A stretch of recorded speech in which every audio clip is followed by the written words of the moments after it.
नमस्कार विद्यार्थी मित्रांनो, आज आपण MPSC ग्रुप बी याची जी एक्झाम झाली होती 2024ची त्याचा पेपर आज आपण बघणार आहोत.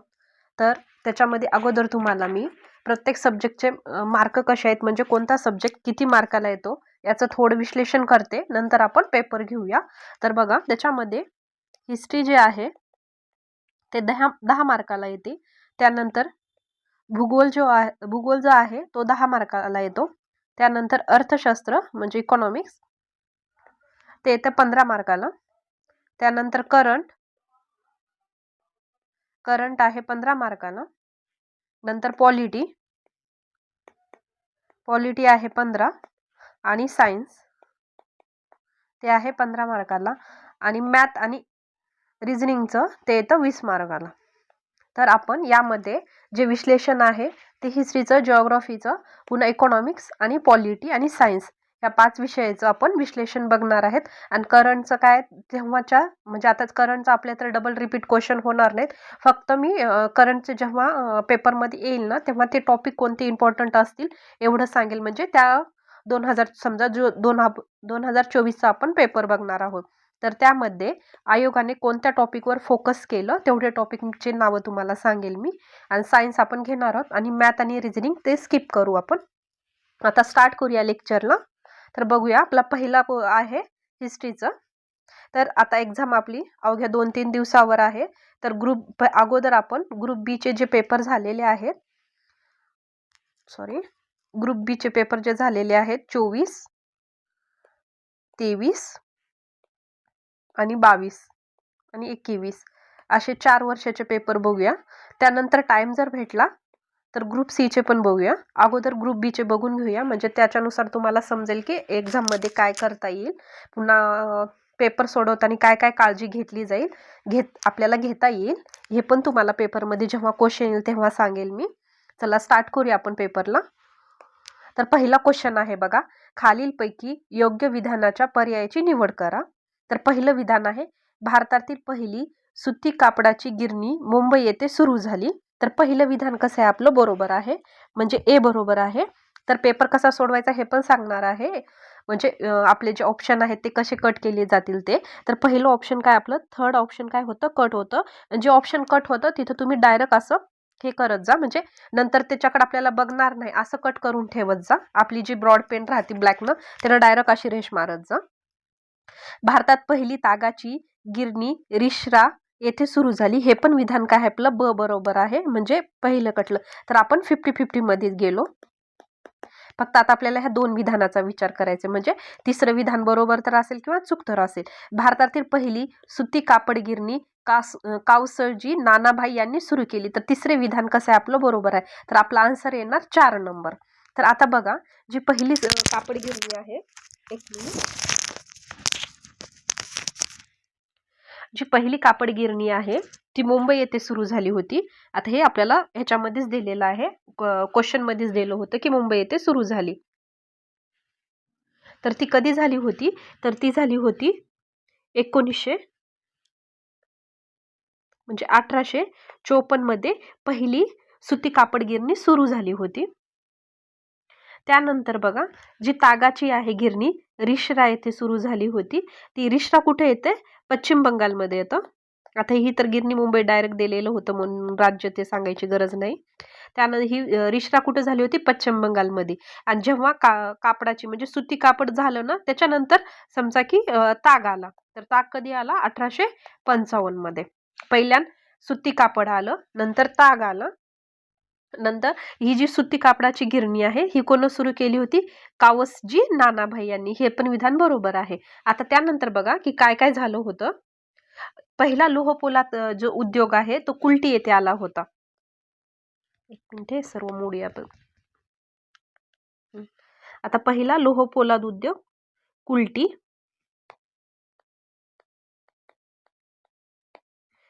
कुठे येते, वेस्ट बेंगॉल मध्येच येतं. आणि हा कधी सुरू झाला होता उद्योग लोहपोलाद म्हटलं तर तो झाला होता 1870 मध्ये. त्यानंतर बघा, पहिला साखर कारखाना कधी सुरू झाला होता, सारण येथे झाला होता पहिला, बरं का. आणि तो बिहार मध्ये येते सारण. आणि तो कधी झाला होता? 1904 मध्ये. त्यानंतर काय झालं होतं? जे खत उद्योग आहेत, खत उद्योग, तुमच्याकडे जर पेपर असेल तर पेपर ओपन करा आणि हे मी जी आजूबाजूची माहिती सांगते ती पेपरवर लिहून घ्या, म्हणजे नेक्स्ट टाइम तुम्ही बघताना तुम्हाला सोपं पडेल एक्झामच्या पुढे जाताना. तर राणीपेठ येथे झाला होता पहिला खत कारखाना, आणि हे राणीपेठ कुठे येते? तमिळनाडूमध्ये. आणि तो कधी झाला होता? 1904 मध्ये झाला होता. म्हणजे साखर उद्योग आणि खत उद्योग एकदाच झाले होते, साखर आणि खत. कधी? 1904 मध्ये. आता यानंतर येतो सिमेंट उद्योग. जे सिमेंट उद्योग आहे तो पोरबंदर, जे सिमेंट उद्योग आहेत,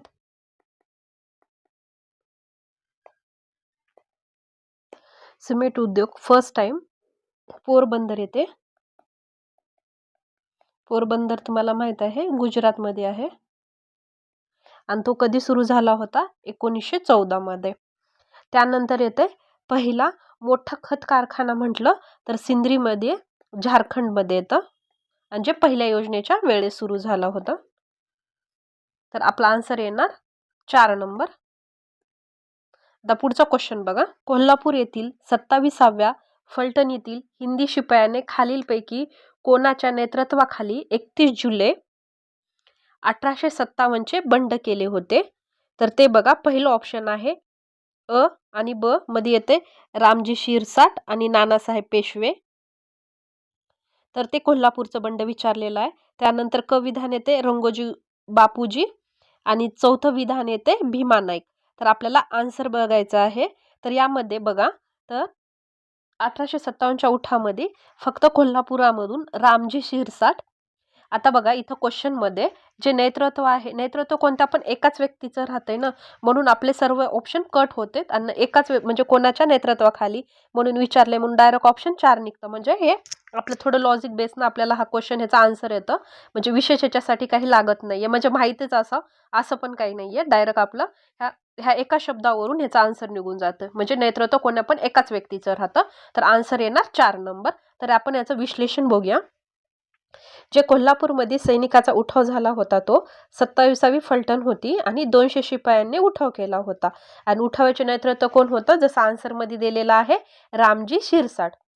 काय झालं होतं? रामजी शिरसाठावर 300 रुपयाचे बक्षीस ब्रिटिशांनी ठेवले होते आणि शेवटी ते कुडाळ पेठेतील पावशी येथील जंगलात गोळीबारात मारले गेले होते. हे कोण? रामजी शिरसाट. म्हणजे चकमकीमध्ये ते मारले गेले होते. आणि हा जे उठाव होता कोल्हापूरचा, ते जेकब या अधिकाऱ्याने तो मोडून काढला होता. जेकब, इंग्रज अधिकारी होते जेकब, यांनी हा कोल्हापूरचा उठाव आहे ना तो मोडून काढला होता. आणि हे चकमकीमध्ये रामजी शिरसाट मारले गेले होते 1857च्या उठावामध्ये. नेक्स्ट क्वेश्चन बघूया. आता सती प्रथेविषयी आहे. सतीबद्दलच्या शास्त्राच्या सहमतीने खून असे खालीलपैकी कोणी म्हटले आहे? तर हे आता बघा, सती आपल्याला माहित आहे, सती प्रथा जर म्हटलं तर महाराष्ट्रातलं जर विचार केला म्हणजे पूर्ण होल सती प्रथेशी एकतर राजा राममोहन राय एकतर संबंधित येतात, आणि आपले मुंबईचे जगन्नाथ शंकर शेट, कारण की यांनी सतीबंदीवरचं जे विधेयक होतं यांच्यावर यांचे सिग्नेचर होते, राजा राममोहन राय आणि जगन्नाथ शंकर शेट. तर ऑप्शनमध्ये आपल्याला राजा राममोहन राय आलेले आहेत. तर आपलं आन्सर काय येणार? राजा राममोहन राय, म्हणजे 3 नंबरचं. आता सतीप्रथा तर तुम्हाला माहित आहे. तर सतीचा अर्थ काय होते? साध्वी, तपस्विनी आणि पतिव्रता. काय 11 सप्टेंबर 1819 मध्ये राधाबाई नावाची स्त्री एकदा सती जात होती आणि पुण्याचे कलेक्टर रॉबर्टसन यांनी या प्रथेवर नियंत्रण आणण्यासाठी प्रयत्न केले होते. कोणी प्रयत्न केले होते? इंग्रज अधिकारी. कोणते होते? रॉबर्टसन.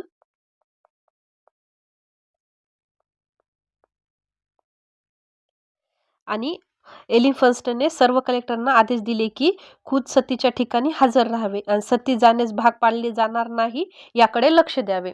यांनी सतीबंदीविषयी रॉबर्टसन यांनी पण कार्य केले होते, आणि जे एलिफन्स्टन होते यांनी पण म्हणजे सतीविषयी कार्य केले होते.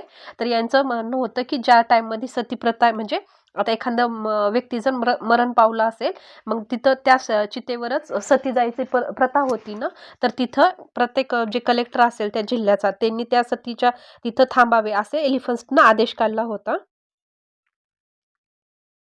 आणि ह्याच्यामध्ये आपल्याला 2 होते भारतीय, एक तर राजा राममोहन राय आणि जगन्नाथ शंकरशेठ. त्यानंतर बघा 1829 मध्ये डिसेंबर 1829 मध्ये लॉर्ड्स विल्यम बेंटिंक यांनी सतीबंद कायदा केला आणि हा प्रथम बंगाल इलाख्यात आणि नंतर 1930 ला पहिल्यांदा कुठे केला होता, बंगालमध्ये. आणि त्यानंतर पुढल्या वर्षी म्हणजे 1830 ला म्हणजे मद्रास आणि बॉम्बे प्रांतात.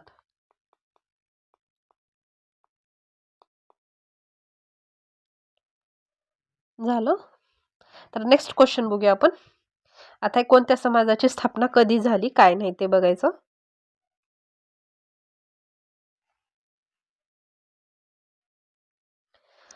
प्रार्थना समाज.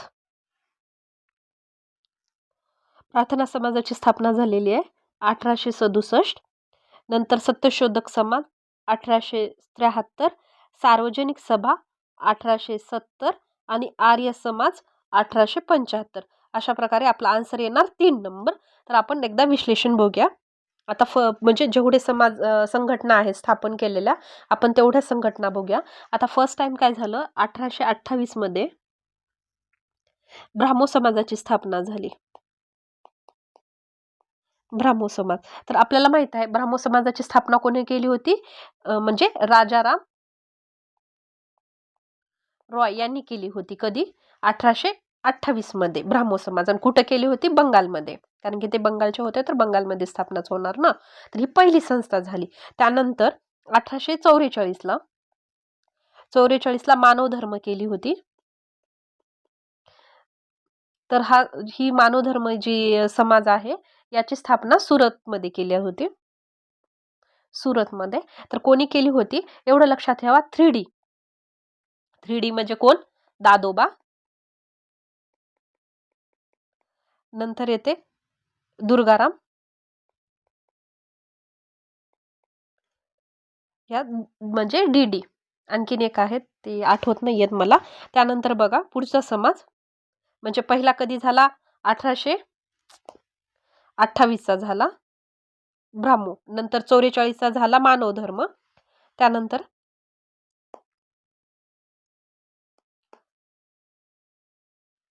मी डायरेक्ट तोंडीच सांगते कारण की स्क्रीन इकडे तिकडे जाते, फक्त 20 लिहितं. त्यानंतर बघा 1848 मध्ये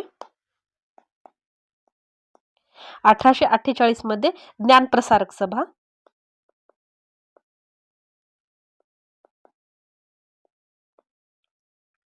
ही जी होती ही पण ज्ञानप्रसारक आपल्या मुंबई येथे स्थापन झाली होती. आणि एलिफन्स्टन कॉलेजमधले विद्यार्थी त्याच्यामध्ये होते आणि अध्यक्ष होते आत्माराम पांडुरंग तरखडकर. त्यानंतर 1849 ला परमहंस सभा. आपल्याला माहित आहे परमहंस सभा, ती पण मुंबईमध्ये झाली होती आणि याचे अध्यक्ष कोण होते, आपले दादोबा होते. त्यानंतर 1867 मध्ये आता प्रार्थना सभा आपल्याला माहित आहे आणि ती पण मुंबई आणि यांचे अध्यक्ष कोण होते, आत्माराम पांडुरंग तरखडकर म्हणजे संस्थापक. त्यानंतर बघा 1870 ला, आता हे 70 ला तर आपलं क्वेश्चन मध्ये चाललंय पुणे सार्वजनिक सभा आणि ग.वा. जोशी त्यांचे संस्थापक होते. त्यानंतर 73 चा आपल्याला माहित आहे महात्मा फुलेंची आहे जी सत्यशोधक समाज 73 ची. त्यानंतर ते आर्य समाज जो 75 चा आहे, स्वामी दयानंद सरस्वती म्हणजे 1875 ला आर्य समाज, स्वामी दयानंद सरस्वती आर्य समाजाचे. आणि त्यानंतर आता 1897 मध्ये रामकृष्ण मिशन जी बंगालमध्ये स्थापन झाली होती. रामकृष्ण मिशन आणि स्वामी विवेकानंदचे काय होते, संस्थापक होते. अशा प्रकारे आपण सगळ्या संस्था आणि ते कोणी स्थापन केल्या ते बघितले आहे. नेक्स्ट क्वेश्चन बघूया. 1909 मध्ये कामगार हितवर्धक सभा या संघटनेची स्थापना करून कामगारांना शिक्षण, कायदेशीर सल्ला देण्याचे काम खालीलपैकी कोणत्या व्यक्तीने केलेले आहे.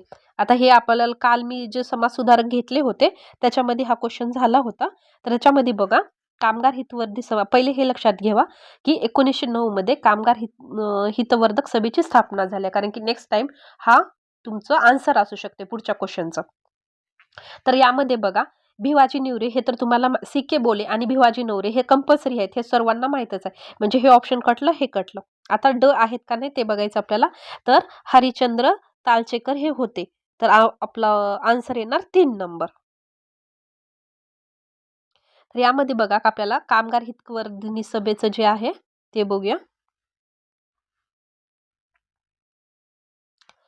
जी कामगार जिची स्थापना झाली होती 1909 मध्ये, जे क्वेश्चन मध्ये चाललेलं आहे, आणि या तिघांचा समावेश होतो. तिघ कोण होते? भिवाजी नरे, सीताराम बोले, हरिश्चंद्र तालचेकर. आता यामध्येच उद्दिष्ट काय होते बघा कामगार हितवर्धिनी सभेचं.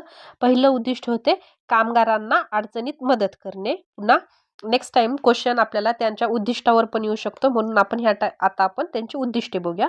तर फर्स्ट उद्दिष्ट होतं कामगारांना अडचणीत मदत करणे. नंतर पुस्तिका प्रकाशित करणे, कामगाराच्या मुलाकरता शाळा काढणे, कारखान्याच्या मालकाशी चाललेले तंटे मिटवण्यास कामगारांना मदत करणे, कामगारांना कायदेशीर सल्ला देणे, कामगारातील मद्यपानाच्या व्यसनाला आळा घालणे. असे काय होते? 6 होते त्यांचे उद्दिष्ट. पहिल्यांदा काय करायचं? कामगारांना मदत करायची. मग नंतर त्यांना पुस्तकं द्यायचे. नंतर काय करायचे? त्यांच्या मुलासाठी शाळा काढायच्या, आणि जे मालकाचे आणि कामगाराचे जे भांडणं आहेत ते मिटवणे, प्लस त्यांना कायदेशीर सल्ला, म्हणजे आता भांडणं झालं की मग भांडणं कसं सॉल्व्ह करायचं त्याचं त्यांच्याविषयी कायदेशीर सल्ला देणं. पुन्हा कामगार लोकांना जे व्यसनाचं प्रमाण असतं ना, ते व्यसनाच्या प्रमाणाला आळा घालणं, असे कामं होते. कशाचे? कामगार हितवर्धिनी सभा. त्याच्या नावामध्येच आहे कामगार हितवर्धिनी. हित म्हणजे कुणाविषयी चांगला विचार करणे, म्हणजे कामगाराचं हित जोपासलं जात होतं ह्याच्यामधून. तर ती हित कोणते कोणते अँगल होते त्याच्यामध्ये? एकतर त्यांच्या मुलांची केअर करणे, प्लस त्यांचे जर मालकाशी त्यांच्याशी तंटे झाले असेल तर ते मिटवणे, जर ते तंटे आपल्या पातळीवर जर मिटवता आले तर ठीक, नसेल तर त्यांना कायदेशीर सल्ला देणे. त्यानंतर ते मद्यपानावरला आळा घालणे, पुन्हा त्यांचे जे कामगाराच्या काही अडचणी असतात फायनान्शियल कशा, त्या पण अडचणी हे करणं, आणि त्यांच्याविषयी पुस्तिका प्रकाशित करणे. आता नंतर बघा या संघटनेचे केंद्र होते म्हणजे कुठं कुठं? परळ, चिंचपोकळी पोकळी आणि डिलाईन रोडला. मानाजीचा वाडा या नावाने ओळखले जाणाऱ्या सभेचा हॉल इथे केंद्रबिंदू होतं. पुढचं क्वेश्चन बघा आपण. होम रूल म्हणजे काय? यामध्ये बघा आपला देशाचा कारभार प्राप्त करून घेणे, स्वराज्य प्राप्त करून घेणे, इंग्रजाच्या जोखडीतून मुक्त होणे, स्वशासनाचा प्रतिकार करणे. आता प्रतिकार येणार आहे का? हा निगेटिव्ह शब्द आहे बरं का. जेव्हा तुम्ही विरुद्धार्थी समानार्थी पुढे जाऊ मेन्सला शिकू ना तेव्हा कळेल. तर ह्याचा आन्सर इथं ड तर येणारच नाही, तर 3 नंबरचं येणार अ, ब, क. आता होम रूल विषयी बघूया आपण.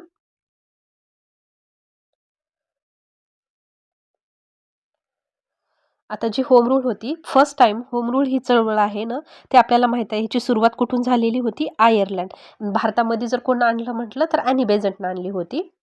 आणि ही जी आयर्लंडचे कोणते नेते होते? जॉन रेडमॅन यांनी ही पहिल्यांदा आयर्लंडमध्ये होम रूल लीग सुरू केली होती, स्थापना होम रूल लीगची. आणि ह्याच्यामध्ये भारतामध्ये लोकमान्य टिळक यांनी एप्रिल 1916 मध्ये, तर ॲनी बेझंटनं सप्टेंबरमध्ये. म्हणजे पहिल्यांदा जर म्हटलं तर लोकमान्य टिळक येतील आणि नंतर ॲनी बेझंट. आता 1916 हे तर आपल्याला कन्फर्म माहित आहे, 16 एकच आहे ते. यामध्ये काय होतं आपल्या ह्याच्यामधलं होम रूलचं बघा? स्वशासन, नंतर आपल्या देशाचा कारभार प्राप्त करून घेणे म्हणजे कारभार प्राप्त करून घेणे, नंतर स्वराज्य प्राप्त करून घेणे, आणि इंग्रजाच्या जोखडीतून आपल्याला काय करायचं? मुक्त व्हायचं होतं. हे 4 कामं होते आपले. आता पुढचा क्वेश्चन बघूया.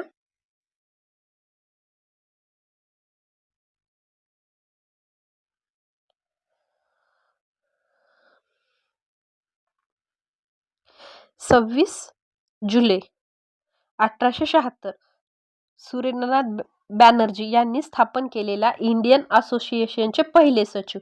तर इथं काय विचारलेलं आहे? सचिव. तर ते होते आनंद मोहन बोस. तर आता बघा इंडियन असोसिएशन विषयी. तर याची स्थापना तर आपल्याला क्वेश्चनमध्ये दिले, हे पण तुम्ही लक्षात ठेवा. नेक्स्ट टाइम याच्यावर क्वेश्चन येऊ शकतो. आयोग अशामध्ये फॅक्च्युअल क्वेश्चन विचारत आहे डायरेक्ट. म्हणून आता याच्या पुढे अभ्यास करताना ज्या इम्पॉर्टंट म्हणजे पूर्ण तर डेट आपल्याला लक्ष नाही राहू शकत, पण जे इम्पॉर्टंट डेट आहेत ते लक्षात ठेवण्याचा प्रयत्न करा. आणि खास करून जे आयोगाने अगोदर विचारलेले आहेत तारखा, ॲटलिस्ट कमीत कमी त्या तर तारखा लक्षात ठेवा. तर इथं काय आहे, 26 जुलै 1876. यामध्ये काय झालं होतं, इंडियन असोसिएशनची स्थापना झाली होती. संस्थापक अध्यक्ष कोण होते? अध्यक्ष जर म्हटलं तर सुरेंद्रनाथ बॅनर्जी होते. आणि सचिव कोण होते? आनंद मोहन बोस. आणि ध्येय काय होतं? अखिल भारतीय चळवळ उभा करणे. ह्याचं ध्येय बघा, बऱ्याच संस्थेचे ध्येय पण आलेले आहेत. अखिल भारतीय चळवळ उभी करणे. आता पुढचा क्वेश्चन बघूया आपण.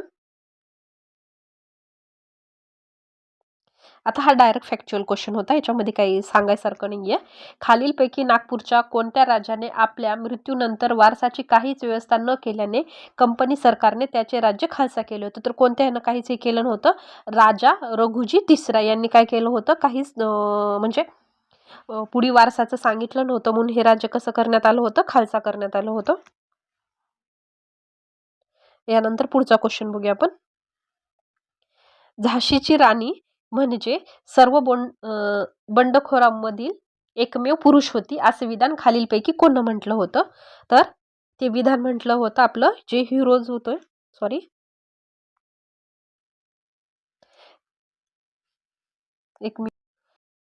तर ते म्हटलं होतं हिरोज यांनी म्हटलं होतं की एकमेव पुरुष आहेत म्हणून. आणि त्यांच्या अपोजमध्ये, झाशीच्या अपोजमध्ये लढताना ते हिरोजच होते.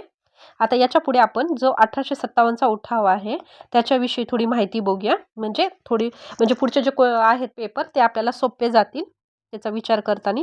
आता दिल्लीमध्ये उठाव झाला होता, माहिती आहे, दिल्लीपासूनच उठावाची सुरुवात झाली होती. यामध्ये नाममात्र प्रमुख आपल्याला माहित आहे बहादूर शाह जफर होता.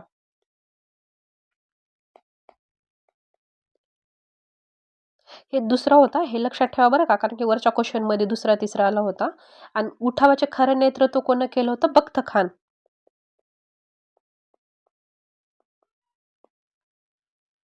आणि 11 मे 1857 मध्ये दिल्ली म्हणजे सैनिकांनी म्हणजे उठावकर्त्याने दिल्लीवर ताबा मिळवून बहादूर शाहला सम्राट घोषित केलं होतं, हे तर आपल्याला माहित आहे. त्यानंतर काय झालं, 14 सप्टेंबर 1857 मध्ये ब्रिटिशांनी दिल्लीवर पुन्हा ताबा मिळवला. म्हणजे म्हणजे मे झाला, मे मध्ये त्यांनी उठावाला सुरुवात केली दिल्लीपासून.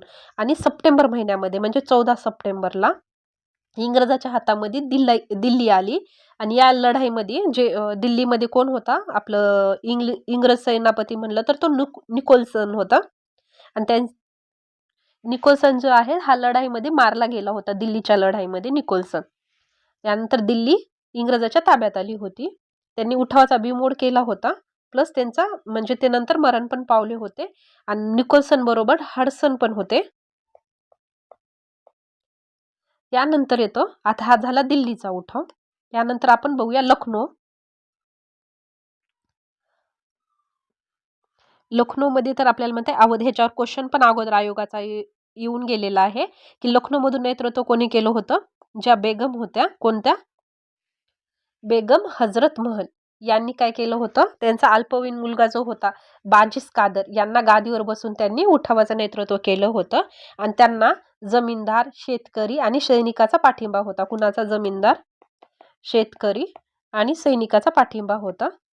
आणि त्यानंतर काय झालं, नेपाळला गेल्यानंतर म्हणजे पराभवानंतर त्या नेपाळला गेल्या होत्या. त्यानंतर येतो कानपूर. आता कानपूरचं तर माहित आहे, कानपूरला कोण होते? आपले तात्या टोपे होते. नेतृत्व कोणाचं होतं? नानासाहेब पेशवेचं होतं. आणि ते पण जे तात्या टोपे आहेत ना, फितुरीने पकडले गेले होते. तर फितूर कोण होते? मानसिंग होते. आणि ते कोलिन कॅम्पवेल हे कोलिन कॅम्पवेलने कानपूरचा ताबा घेतला होता. म्हणजे कानपूरला कोण होते उठावामध्ये पुढून इंग्रज सैनिक? तर ते होते कोलिन. एवढं जरी लक्षात ठेवलं किंवा कॅम्पवेल तरी चालेल. कॅम्पवेल हे होते कानपूरला. कानपूरचं क आणि कॅम्पवेलचं क एवढं लक्षात ठेवा. नंतर येते बनारस. आता बनारसचा उठाव कोण मोडून काढला? कर्नल नीलने यांनी मोडून काढला होता बनारसचा, कर्नल नीलने. आता झाशीचा आपल्याला क्वेश्चन मध्ये काय आलेलं आहे? झाशी. तर झाशीला कोण होतं? तेच ह्युरोजच होते झाशीला. यांनी हा उठाव मोडून काढला होता. यानंतर जगदीशपूरचे होते नेतृत्व कोण केलं होतं? कुंवर सिंग. आणि कुंवर सिंग का इम्पॉर्टंट आहेत? कारण की ते 80 वर्षाचे होते. आणि ते बिमोड कोण केलेला होता? विल्यम टेलर यांनी बिमोड केला होता. बिहार, जगदीशपूर कुठे येतं? बिहारमध्ये. त्याचा बिमोड केला जगदीशपूरचा विल्यम टेलर याने. नेतृत्व कोण केलं होतं? कुंवर सिंगनं. त्यानंतर येते बरेली. बरेलीचं नेतृत्व कोण केलं होतं? मौलवी अहमदुल्ला खान. आणि बिमोड केला होता कोलिन कॅम्पवेल. आणि हे कॅम्पवेल कुठला होता? पहिल्या अगोदर कानपूर आणि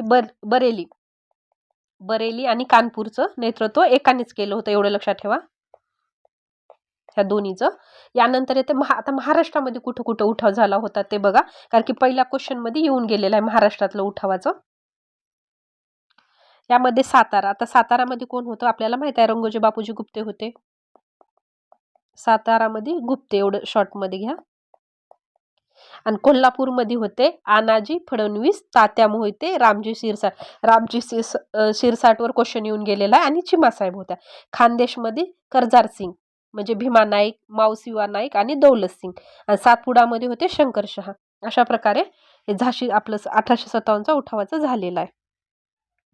आता 10वा क्वेश्चन बघा. 27 जुलै 1889 रोजी लंडन येथे राष्ट्रीय काँग्रेसच्या ब्रिटिश इंडिया कमिटीच्या स्थापनेमध्ये खालीलपैकी कोणती व्यक्ती संबंधित होत्या? तर कोणत्या व्यक्ती संबंधित होत्या ते बघायचे. काँग्रेसच्या ह्याच्यामध्ये ब्रिटिश कमिटीमध्ये फिलिप स्प्रिट, ब्रॅडले यांना होते. नंतर सर ॲलन हून अँड डिग्बी, हे तर कन्फर्म आपल्याला माहित आहे की हे होते 100%. नंतर दादाभाई नौरोजी, उमेशचंद्र बॅनर्जी हे पण होते. वेडरबर्न, WS केन हे पण होते. तिन्ही पण होते. मग आपला आन्सर येणार 4 नंबर. अशा प्रकारे जे आपलं इतिहास आहे म्हणजे हिस्ट्रीचं पूर्ण 10 क्वेश्चन आहेत, त्याचं विश्लेषण घेऊन पूर्ण हा टॉपिक म्हणजे हिस्ट्री एवढा आपला संपलेले आहेत हिस्ट्रीचे सर्व क्वेश्चन. यानंतर येतो जिओग्राफी म्हणजे भूगोलचा आपल्याला क्वेश्चन बघायचे आहेत. तर घाटे. आता बघा, महाराष्ट्रातील घाट व त्यावरील रस्ते यांच्या योग्य जोड्या लावा. आता फोडा घाट आहे. फोडा कोल्हापूर, पणजी आपल्याला हे माहित आहे. पुन्हा माळशेज घाट जो आहे ठाणे नगर म्हणजे अहमदनगर. आणि हनुमंते घाट आहे तो आहे कोल्हापूर, कुडाळ. हे हनुमंते घाट खूप इम्पॉर्टंट आहे, कोल्हापूर आणि कुडाळमध्ये आहे. त्यानंतर थळ घाट जे मुंबई आणि नाशिकमध्ये आहे. आता आपण पूर्ण घाटाचा हा क्वेश्चन बघितलाय, तर आपला आन्सर येणार 4 नंबर. तर आपण जे इतर घाट आहेत ते बघूया. आता मला माहित आहे जो हा आपण 2024चा आपला फर्स्ट पेपर आहे. आणि मी आपलं हिस्ट्रीचं पण आपलं 30 मिनिटाचा जवळपास झालेलं आहे. आपल्याला बराच वेळ लागत आहे, पण जे 24चा पेपर आहे आपण इन डिटेल्स घेऊया. नंतरचे पेपर आपण फक्त ओव्हरलुक आन्सर ते करून घेऊया. आता जर आपण डिटेल्स केलं ना मग पुढच्या पेपरला तेवढं करायची गरज लागणार नाहीये. तर आपण आता पूर्ण घाट बघून घेऊया म्हणजे पुढच्या क्वेश्चनला आपल्याला सोपं जाईल. आता स्थळ घाट जे आला होता तो मुंबई नाशिक आहे, जो क्वेश्चन मध्येच आला होता. माळशेज जर घाट आहे तो मुंबई आणि कल्याणमध्ये आहे. बोरघाट तुम्हाला माहित आहे पुणे आणि मुंबईमध्ये आहे. कुंभारली घाट आहे कराड, चिपळूण. फोंडा घाट आहे कोल्हापूर, पणजी. त्यानंतर येते आंबोली घाट जे आहे ते सावंतवाडी आणि बेळगाव मध्ये आहे. त्यानंतर येते आंबा घाट आहे कोल्हापूर आणि रत्नागिरी. त्यानंतर दिवा आपल्याला माहित आहे, दिवा पुणे बारामती. त्यानंतर खंबाटकी पुणे सातारा.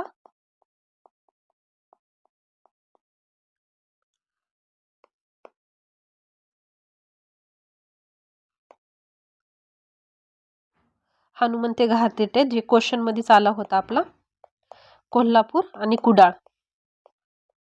त्यानंतर कुंडी नवीन आहे बरं काही, कुंडी लक्षात ठेवा. देवरुख आणि कोल्हापूरमध्ये येतं. ओट्रम घाट ह्याच्यावर क्वेश्चन अगोदर आयोगाचा येऊन गेलेला आहे ओट्रम घाटावर बरं का, जळगाव आणि छत्रपती संभाजीनगरला आहे. त्यानंतर पसरणी वाई आणि पाचगणी. नंतर येते आंबेनळी, महाबळेश्वर आणि महाडमध्ये येतो. आता कळेशी,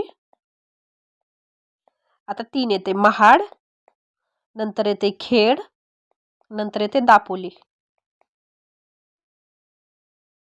यानंतर चंदनापुरी, चंदनापुरी येतं नाशिक पुणे.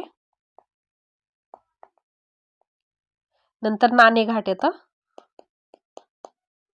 नाणेघाट येते कल्याण आणि जुन्नर, आपलं पुण्यातलं जुन्नर. नंतर येते अनुस्करा घाट, जो राजापूर आणि कोल्हापूरमध्ये येतो. तर नंतर तामिनी, तामिनी आपल्याला माहित आहे पुणे आणि माणगाव मधला आहे. अशा प्रकारे जेवढे घाट आहेत इम्पॉर्टंट मला वाटले तेवढे इम्पॉर्टंट घाट तुम्हाला सांगितलेले आहेत. तर पुढचा क्वेश्चन बघूया आपण. डोंगर रांग डॅश नद्याच्या दरम्यान आहे, तर ते आहे गोदा आणि भीमा. तर आता बघा तुम्हाला ते रांगाचं जे सातपुडा आहे, सातपुडा वर आहे पर्वत, पर्वत घ्या पुढा. नंतर येते सातमाळा. हे आता इथे एक नदी आणि इथे एक नदी, समजा इथं 7 माळा येते, माळा एवढं करूया. त्यानंतर येते हरिश्चंद्र, हरिश्चंद्र. नंतर येते शंभू. हे अशा रांगा आहेत, हे माहित आहे. आता ही सातपुडा आली, सातपुडाच्या डोक्यावर कोणती येते? नर्मदा. आणि खाली कोणती येते? तापी. आता इथं वरी आली सातपुड्याच्या खाली तापी येते आणि सातमाळ्याच्या डोक्यावर काय येते? तापी येते. आणि खाली काय येतं मग ह्याच्या? गोदावरी येते. आता हरिश्चंद्राच्या डोक्यावर काय येते? गोदावरी येते आणि खाली काय येते? भीमा येते. भीमा, शंभू महादेव डोंगराच्या वर भीमा आणि खाली काय येतं? कृष्णा. असा सिक्वेन्स आहे. तर याचा आन्सर आपलं भीमा आणि गोदा, म्हणजे इथं आली गोदा, इथं गोदा आणि भीमा, आणि हरिश्चंद्र शंभू महादेव डोंगररांग ही आहे. तर हे क्वेश्चन आहे आपला. तर पुढचा क्वेश्चन बघूया. आन्सर 2 नंबर येणार. खालील विधानाचे निरीक्षण करून योग्य पर्याय निवडा. तर विधानाचे निरीक्षण करून आपल्याला योग्य पर्याय निवडायचा आहे. अग्निजन्य खडकात लोह, सोने, तांबे आढळते. पुन्हा स्तरित खडकात चुनखडक आणि जिप्सम सारखी खनिजे आढळतात.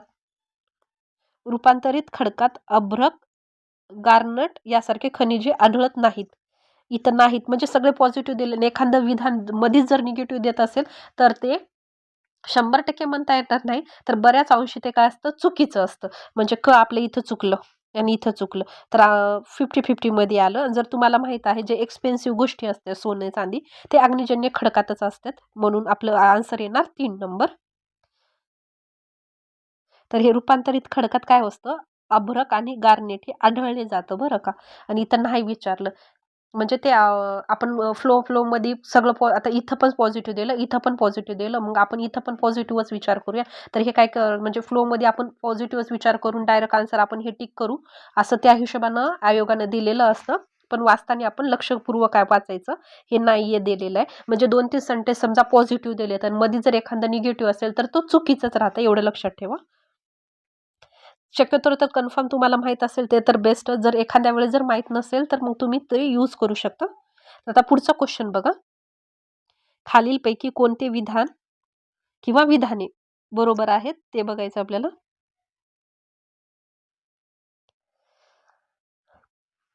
महाराष्ट्रात भीमा नदीचे स्वतंत्र खोरे आहे, हे बरोबर आहे. पुन्हा पेनगंगा नदी अजिंठा रांगेत उगम पावते, हे पण बरोबर आहे. मांजरा नदी कृष्णेची उपनदी आहे, हे चूक आहे. कृष्णेची उपनदी नाही, आपल्याला माहित आहे. सिंदफना नदी गोदावरीची उत्तरेकडील उपनदी आहे, हे पण विधान चूक आहे. तर आपला आन्सर येणार 1 नंबर. आता ही जी मांजरा नदी आहे ना, ही गोदावरीची आहे उपनदी, म्हणून हे विधान चुकलं होतं. आणि जी सिंदफना नदी आहे ते उजव्या बाजूनं, उजवी बाजू म्हणजे दक्षिणेकडील, या बाजूने गोदावरीला भेटते, म्हणून हे ड पण विधान कसं आहे? चूक आहे. तर आपला आन्सर येणार 1 नंबर. का चुकीचं आहे ते पण सांगितलेलं आहे. पुढचा क्वेश्चन बघूया आपण.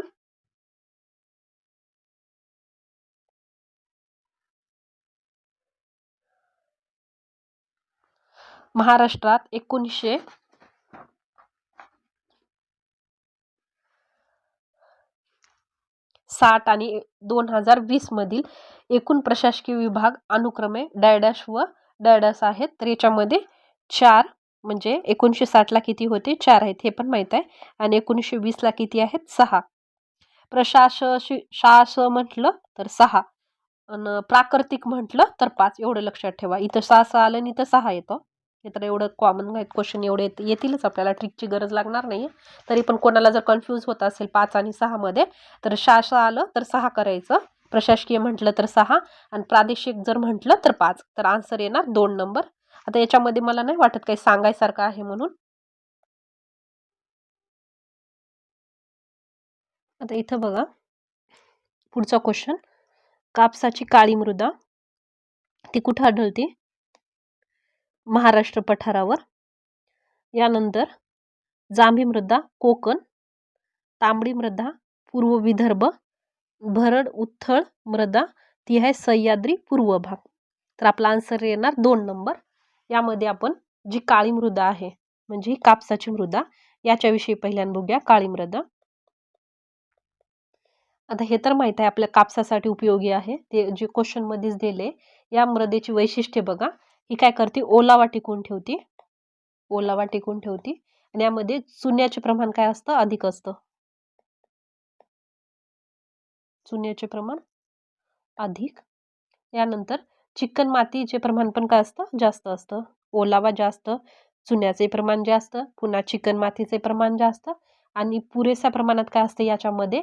मॅग्नेशियम कार्बोनेट असतं.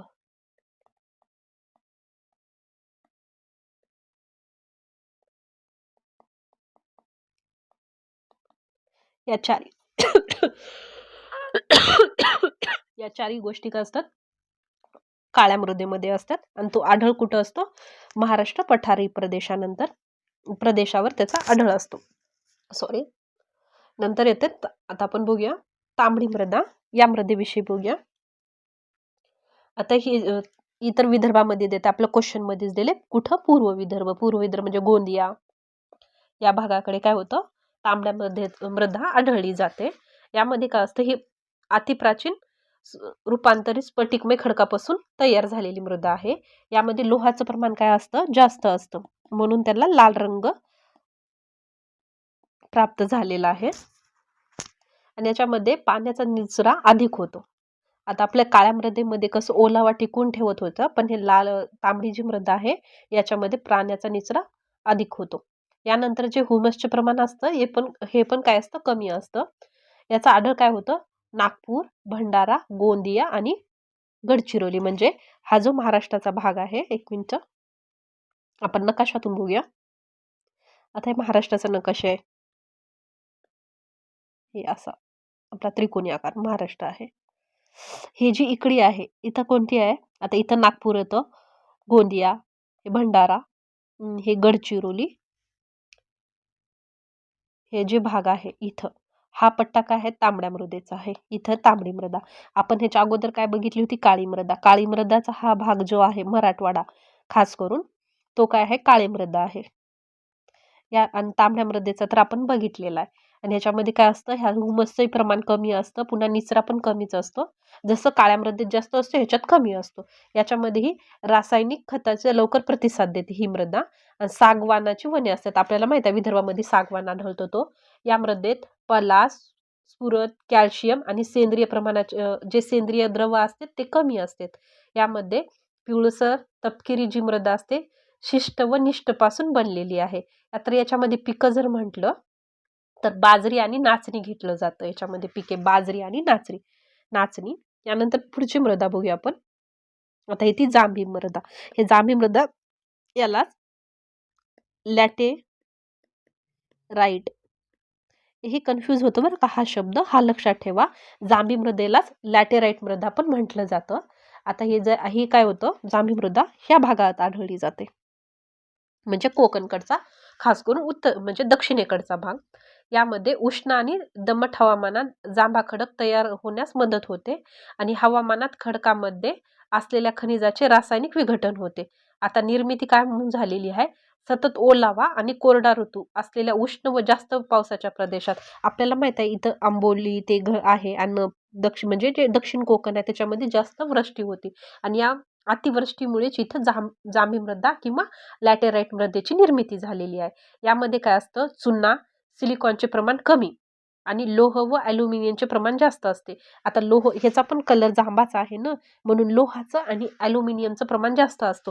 आणि तुम्हाला हे पण माहित आहे, जे सिंधुदुर्ग कोल्हापुरी हा जो भाग आहे इथं ॲल्युमिनियमचं पण खनिज आढळतं आणि ही जे अल्युमिनियम आहे ह्या जांभ्या मृदेमध्ये पण आढळलं जातो आणि इथं कमी कमी प्रमाणामध्ये पण ॲल्युमिनियमचं प्रमाण आढळलं जातं. यामध्ये गुणधर्म ते सांगितलेले आहेत. लोह आणि ॲल्युमिनियमचे प्रमाण अधिक असते. यामध्ये नायट्रोजन, फॉस्फरस आणि सेंद्रिय द्रव्याचे प्रमाण काय असते, कमी असते. ह्याच्यामध्ये पण तुम्हाला सांगितलं होतं जांभ्या मृदे पण म्हणजे कमीच असतं. आणि गडचिरोलीचे आणि हे ह्या बाजूला पण आढळतं. प्लस जे गडचिरोलीचा इथला भाग आहे आणि सह्याद्रीच्या घाटमाथ्यावर पण ही मृदा आढळली जाते. याच्यामध्ये बॉक्साईटचे साठे विपुल प्रमाणात आढळतात. रत्नागिरी, आता ही मृदा कोणत्या कोणत्या जिल्ह्यात आढळते, रत्नागिरी, सिंधुदुर्ग या जिल्ह्यात आढळते. आणि जांभी मृदा मोठ्या प्रमाणात पूर्व कोकण व पूर्व गडचिरोली आढळते. याच्यामधले पिके बघा, काजू, तुम्हाला माहित आहे काजू आपलं कोकणलाच आढळतो. पुन्हा चिक्कू, सुपारी, भात आणि आंबा. नाचणी कॉमन आहे, नाचणी तिकडे पण आढळते आणि इकडे पण आढळते. अशा प्रकारे या तिन्ही मृदेविषयी माहिती ही केलेली आहे. पुढल्या वेळेस आपण हे स्किप करूया. आता भरड जी उथळ मृदा आहे ती सह्याद्रीच्या पूर्व भागात, हे डोंगर भाग जे आहे ना तिथं आढळली जाते. ही मृदेचं तेवढं काही विशेष वैशिष्ट्य नाहीये. आता पुढचा क्वेश्चन बघूया आपण. कोणत्या दोन नद्या दरम्यानच्या प्रदेशाला पंजाब हिमालय म्हटलं जातं, तर सिंधू आणि सतलजचा जो प्रदेश आहे याला पंजाब हिमालय म्हटलं जाते. म्हणजे आपला आन्सर काय येणार, 1 नंबर येणार. आता बघा कोणत्या दोन भागापासून कोणता कोणता प्रदेश ओळखला जातो, म्हणजे कोणत्या दोन नदीच्या दरम्यानला, ते बघूया आपण. आता पहिली आहे सिंधू, जे आन्सर मध्येच आहे. सतलज, तर याच्यामध्ये जे आहे तो जम्मू काश्मीर हिमालय आणि पंजाब हिमालय पण म्हटलं जातं. त्यानंतर येतंय सतलज, ही इथं आली सतलज, आणि काली, म्हणजे जसं आपलं महाराष्ट्रातलं आहे तसंच आपण तसा सिक्वेन्सनं लिहूया. आता सॉरी, इथं आली सिंधू, नंतर सतलज, हे काय आहे पंजाब आणि जम्मू काश्मीर. त्यानंतर येते सतलज आणि काली, तर येतं इथं कुमायू. आता काली आणि तिस्ता, यामध्ये येते नेपाळ हिमालय, आणि तिस्ता आणि ब्रह्मपुत्र यामध्ये येतो आसाम. पहिल्यान पंजाब, सिंधू आणि सतलज म्हणजे पंजाब, सतलज आणि कालीमध्ये कुमाऊ, आणि काली आणि तिस्तामध्ये नेपाळ, आणि तिस्ता आणि ब्रह्मपुत्रा जे आहे त्याच्यामध्ये येतं आसाम. आता आसाम येतं आपल्याला हे माहित आहे, ब्रह्मपुत्रा म्हटल्यास आसामच येतं, तर आपला आन्सर येणार 1 नंबर. पुढचा क्वेश्चन बघूया आपण.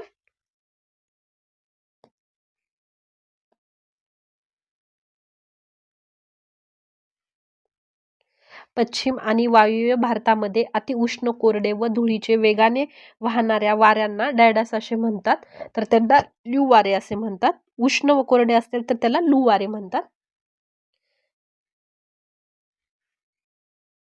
तर बघा आता हे वाऱ्याच्या प्रकारामध्ये, म्हणजे वाऱ्याविषयी, आता लू किंवा आंधी, आता हे वायव्य भारतात वाहतात.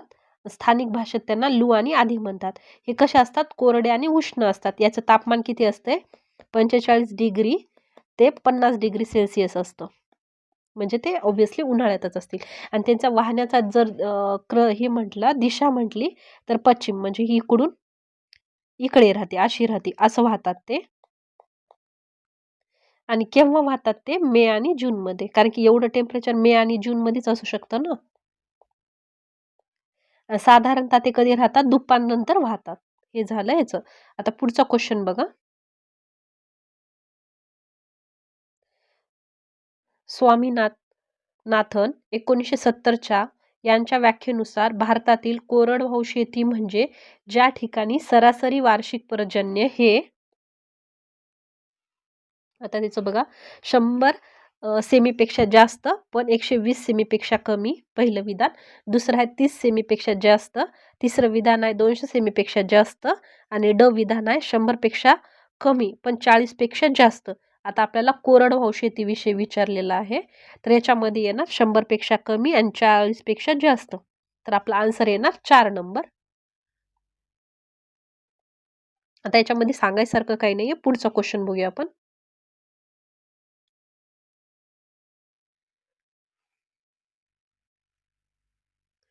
महानगरपालिकेचा बघूया. भारतीय जनगणनेनुसार खालीलपैकी कोणती वस्ती नागरी वस्तू, आपल्याला कोणती वस्ती विचारलेली आहे? नागरी वस्ती विचारलेली आहे. तर बघा, पहिलं विधान आहे महानगरपालिका किंवा नगरपालिका असणे. 5000पेक्षा जास्त लोकसंख्या आहे अशा ठिकाणी. पुन्हा क आहे 50%पेक्षा बिगर शेती व्यवसाय. आणि ड आहे लोकसंख्येची घनता दर चौकिमीला 400पेक्षा जास्त. तर आपले पर्याय आहेत अ ब क, पुन्हा ब क ड आणि अ ब ड. आणि चौथा आहे वरीलपैकी सर्व. तर आपलं काय, हे बिगर शेती 50%चं ही आठ काय होते, ही येणार नाहीये. तर ह्याच्यामध्ये आपलं आन्सर येणार अ ब ड. तर आता बघा, जे त्याच्या अटी काय आहेत, हे जे आहेत बिगर शेतीमध्ये 50% नाही, इथं 75% आहे. म्हणून क विधान कसं आहे आपलं चुकलेलं आहे. तर आता ही तर अट आहे 5000पेक्षा जास्त लोकसंख्या असणे क्षेत्र पाहिजे. पुन्हा 75% पुरुष कामगार हे गैरकृषी क्षेत्रात असायला पाहिजे. यानंतर असे क्षेत्र ज्यांची लोकसंख्याची घनता 400पेक्षा अधिक असेल आणि यामध्ये 7935 सेन्सस टाउन्स होती 2011 मध्ये, बरं का. अशा हे काय झालेलं आहे, अशा प्रकारे आपलं जे भूगोलचा जे होता सब्जेक्ट तो पूर्ण झालेला आहे. यानंतर आपण बघूया पुढचा सब्जेक्ट. पुढचा आहे आपलं इकॉनॉमिक्स.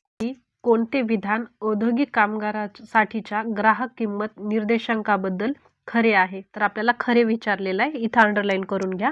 म्हणजे CPI IW याच्याविषयी विचारलेलं आहे, इथं इंग्लिशमध्ये दिलेलं आहे ते बघा, म्हणजे आपल्याला इंग्लिशमध्ये लवकर कळून जाईल. आता पहिलं विधान आहे, हे भारतातील सर्व कामगारांना लागू होते मग त्याचे कार्यक्षेत्र कोणतेही असो.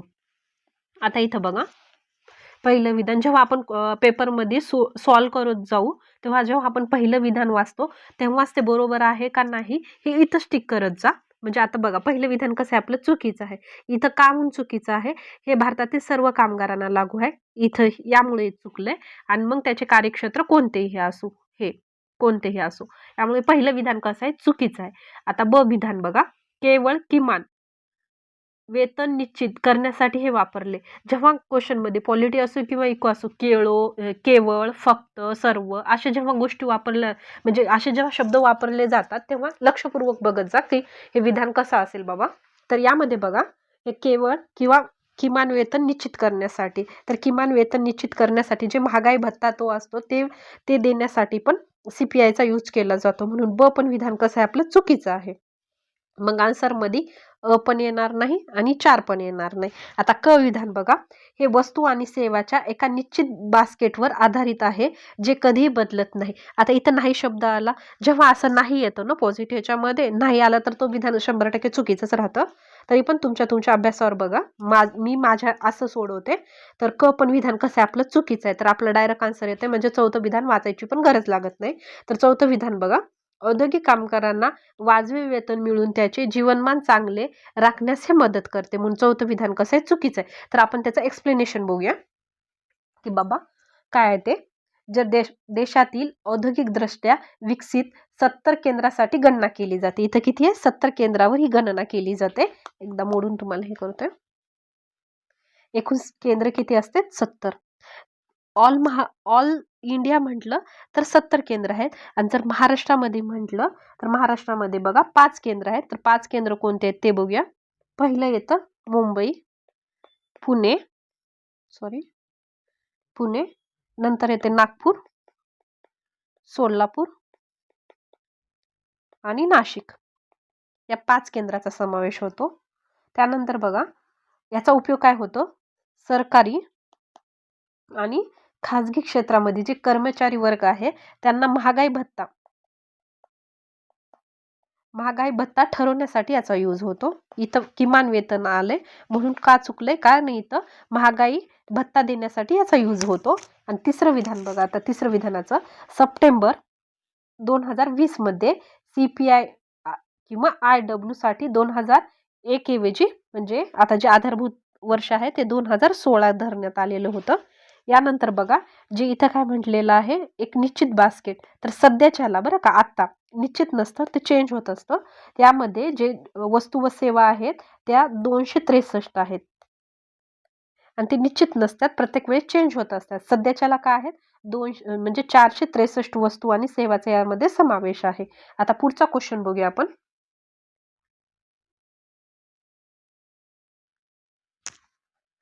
खालीलपैकी कोणती मध्यवर्ती बँकेच्या गुणात्मक पतनियंत्रणाचे साधन नाही. इथं नाही विचारलेलं आहे, याला अंडरलाईन करा. म्हणजे इथं बँकेचं गुणात्मक साधन नाही हे विचारलेलं आहे. गुणात्मक म्हणजे उग लाडी गुलाबीनं बोलणं असं. संख्यात्मक म्हणजे SLR, CRR, पुन्हा जे खरेदी विक्री राहते रोख्याची, ते गोष्टी येतात संख्यात्मक मध्ये. तर पहिलं विधान बघा नाही विचारलेलं आहे. उपभोग खर्चाचे नियंत्रण करणे, म्हणजे आपण म्हणतो की नाही बाबा खर्च कमी करा त्या टाईपमध्ये, मग हे गुणात्मक झालं. पुन्हा आदेशाच्या मार्फत नियंत्रण करणे, उगं सांगणे, आदेश देणे, हे पण झालं गुणात्मकच आहे. कर्ज तारण ठेवण्याचे नियमन करणे हे पण गुणात्मक आहे. खुल्या बाजारातील व्यवहार म्हणजे हे डायरेक्ट ऍक्शन राहते, जे डायरेक्ट ऍक्शन राहते ते संख्यात्मक मध्ये येतात. म्हणजे चौथं विधान कसं येतं, आपलं आन्सर येते. म्हणजे इथं नाही विचारले म्हणून चौथं येते. जर आहे म्हटलं असलं तर हे बाकीचे 3 आले असते आणि त्याचं सब विचारले असते म्हणजे आन्सर मध्ये. तर आपला आन्सर येणार 4 नंबर. तर आता बघा आपले जे संख्यात्मक आणि गुणात्मक आहेत ते बघूया. तर इथं कुठं लिहायचं, खाली जागा आहे का बघूया. हा इथं जागा आहे. आता आपण 2 भाग बघूया जे RBIचे असते. एक असते संख्यात्मक आणि दुसरं असतं गुणात्मक. आता संख्यात्मक मध्ये एक असतात प्रत्यक्ष, म्हणजे डायरेक्ट RBI ऍक्शन घेतो. अरे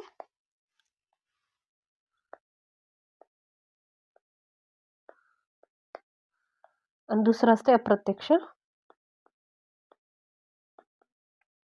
आता प्रत्यक्ष साधनामध्ये काय असते, CRR आणि SLR.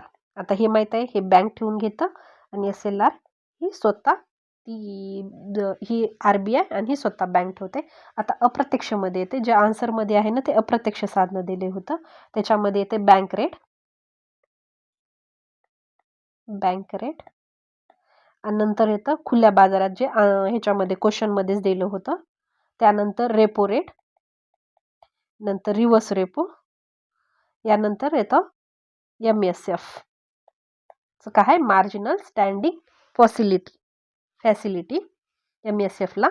आता गुणात्मक मध्ये बघा, गुणात्मकच्या खाली वरी तीन विधान विचारलेले होते. कर्ज व तारण यातील गाळा ठरविणे, यानंतर उपभोग खर्चाचे नियंत्रण, उपभोग कर्जाचे नियंत्रण, नंतर येते आदेशामार्फत नियंत्रण, ते जे ह्याच्यामध्येच आलेलं होतं. यानंतर येते नैतिक समजावणी, नंतर कर्जाचे नियंत्रण, नंतर प्रत्यक्ष कारवाई. एवढं ऐकून नाही गेलं तर प्रत्यक्ष कारवाई होत आहे. नंतर प्रसिद्धी, म्हणजे पहिले नंतर कारवाई केली जाते, नंतर प्रसिद्धी केली जाते. या सगळ्या गोष्टी कशा येतात, गुणात्मक साधनामध्ये येतात. अशा प्रकारे हे आपलं क्वेश्चन झालेला आहे. पुढचा क्वेश्चन बघूया. भारतीय, हा झालाय. आता 23वा क्वेश्चन. भारतीय हस्तउद्योग विकास मंडळाची स्थापना 1958 साली झाली, म्हणजे करण्यात आली. आणि PM विश्वकर्मा कौशल्य सन्मान योजना ही केंद्र शासन पुरस्कृत आहे. आता पॉझिटिव्ह, तर 3 येणारा ऑप्शन, म्हणजे दोन्ही विधाने कसे आहेत आपले बरोबर आहेत. तर याचं बघा, ही स्थापना तर इथं दिलेली, ही स्थापना आता लक्षात ठेवा. कधी झालेली होती स्थापना? 1958 मध्ये. याचं मुख्यालय कुठे येते? दिल्ली येतं. आणि उद्देश काय आहे? निर्यात प्रोत्साहन करणे. काय आहे त्यामध्ये? हस्तकला, हातमाग उत्पादनाचा व्यापार आणि विकास करणे. आता पुढचं आहे PM विश्वकर्मा. आता ही योजनेचं तारीख बघा, 17 सप्टेंबर 2023 मध्ये ही योजना केली, म्हणजे आणली होती. तर याचं उद्दिष्ट काय होतं? देशातील लहान कारागीर, पारंपरिक कारागीर व कारागिरांनी तयार केलेली उत्पादनाची व सेवाची गुणवत्ता, पोहोच व उपलब्धता वाढविणे. आणि हे होतं केंद्र पुरस्कृत, हे क्वेश्चन मध्येच दिलं होतं. तर आपले तिन्ही काय होणार, म्हणजे दोन्ही विधान काय आपले बरोबर येणार. आता पुढचा क्वेश्चन बघा. आता लोकसंख्येविषयी आहे.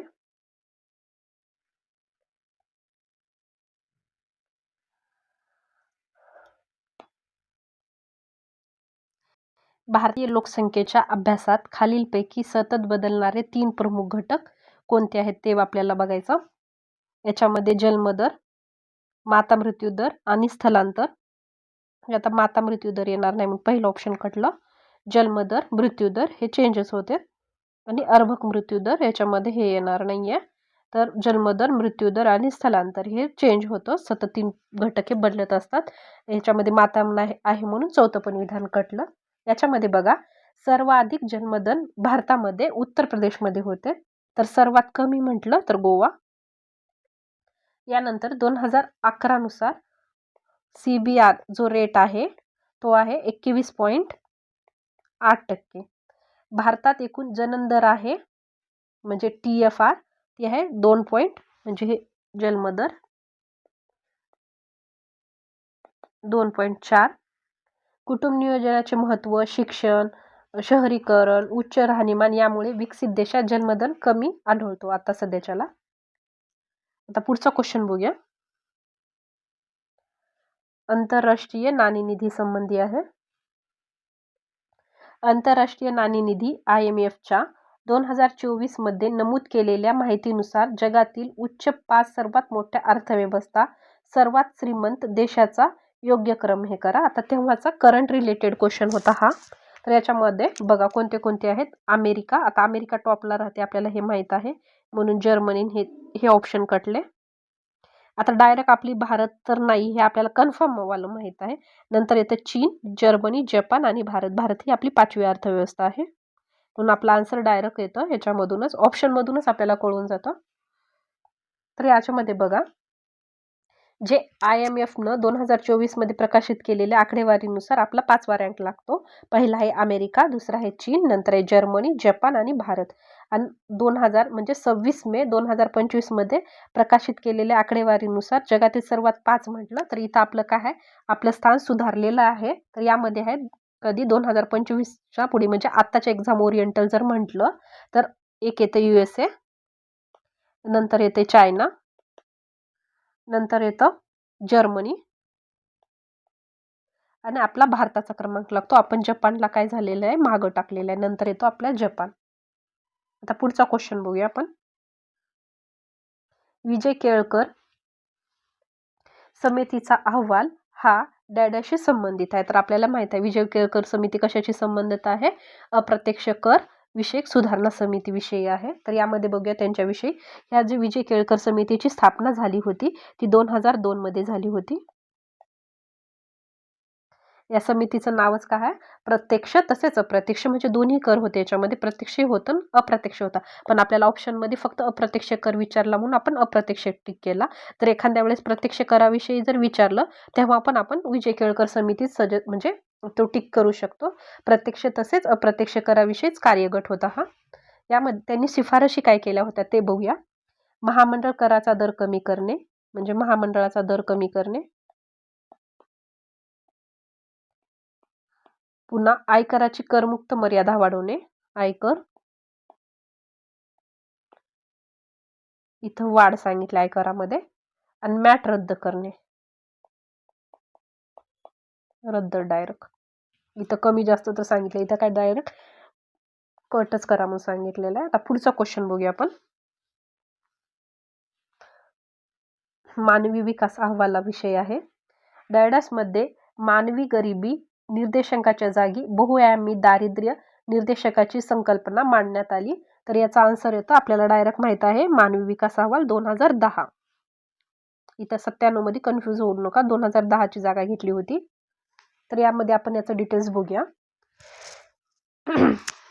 सर्वप्रथम काय झालं होतं, 1990 मध्ये मानव विकास निर्देशांकाला सुरुवात झाली होती, म्हणजे HDI ला. त्यामध्ये 2010 मध्ये काय करण्यात आला होता, बदल करण्यात आला होता.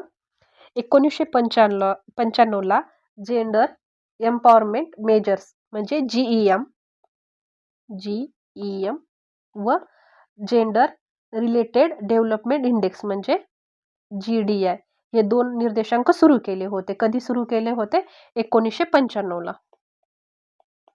GEM आणि GDI हे 2 निर्देशांक सुरू केले होते. आता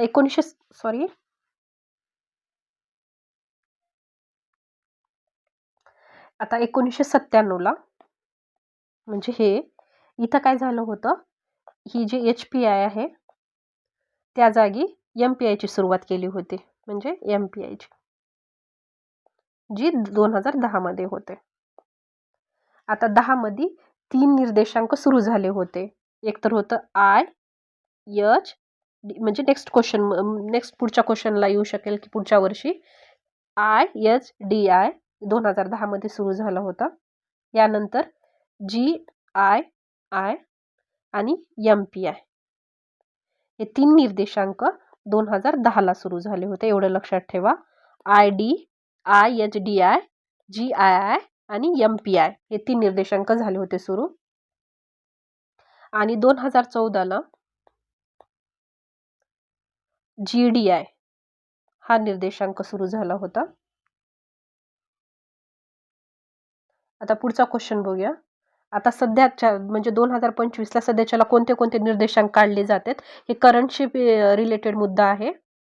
आता किती आहे HDI ते तुम्ही कमेंट मध्ये सांगा. आता बघा 2025 मध्ये एवढे निर्देशांक काढले जाते. त्यामध्ये HDI, नंतर येतो MPI, त्यानंतर येतो GII, यानंतर येतो IHDI, नंतर PHDI आणि GDI. म्हणजे 1 2 3 4 5 6 असे एकूण 6 निर्देशांक आता काढले जातात. आणि करंट मध्ये पण तुम्हाला येतो, अर्थशास्त्रामध्ये आर्थिक घडामोडीमध्ये हा मुद्दा येईल तुम्हाला. सध्याचे रिसेंटचे निर्देशांक जाहीर केलेले आहेत ते पण बघून घ्या. आता पुढचा क्वेश्चन बघा. स्थूल खालीलपैकी विधानाचा विचार करा. तर आपल्याला योग्य विधाने बघायची आहेत. स्थूल राष्ट्रीय उत्पन्नापेक्षा निव्वळ राष्ट्रीय उत्पन्न नेहमीच कमी असते. बरोबर आहे. स्थूल राष्ट्रीय उत्पन्नात घसाऱ्याचा समावेश असतो, तर निव्वळ राष्ट्रीय उत्पन्नाचा घसाऱ्याचा समावेश नसतो. बरोबर आहे, घसारा मायनस केला जातो. म्हणून ब पण विधान कसं आहे, बरोबर आहे. आता इथं नसतो म्हणून इथं लॉजिक लावू नका तुमचं, हे स्टेटमेंट आहे म्हणजे बरोबर आहे. तर तिसरं आन्सर येणार अ आणि ब बरोबर. आता बघा, स्थूल राष्ट्रीय उत्पादनातून म्हणजे GNP घसारा वजा केल्यानंतर NNP भेटते. आणि जो GNP हा जास्त असतो NNP पेक्षा. हे समीकरण असं लक्षात ठेवा. यानंतर बघा, आपल्या जे GDPच्या जे कन्सेप्ट आहेत ते बघूया.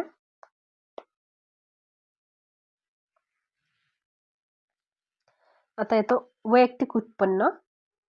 एका वर्षात देशातील सर्व व्यक्ती, कुटुंब यांना प्रत्यक्ष उत्पादनाच्या रूपाने मिळणाऱ्या रकमाची बेरीज म्हणजे भूमी, श्रम, भांडवल आणि संयोजक याला राष्ट्रीय उत्पन्न म्हणते, म्हणजे देशांतर्गत, म्हणजे देशामध्ये. बरं का. आता व्यय शक्य उत्पादन यामध्ये काय होतं, जे वैयक्तिक उत्पादनातून प्रत्यक्ष कर वजा केल्यास जे मिळणारे उत्पन्न असतं ते, म्हणजे बघा इथं सूत्र व्यय उत्पन्न इज इक्वल टू वैयक्तिक उत्पन्न, त्याच्यामधून मायनस काय होतं, प्रत्यक्ष कर काय होतं, मायनस होत असतं. त्याच्या मग काय निघतं, व्यय उत्पन्न निघतं म्हणजे व्यक्तीचं. पुढचा क्वेश्चन बघूया आपण. भारताच्या रहिवाश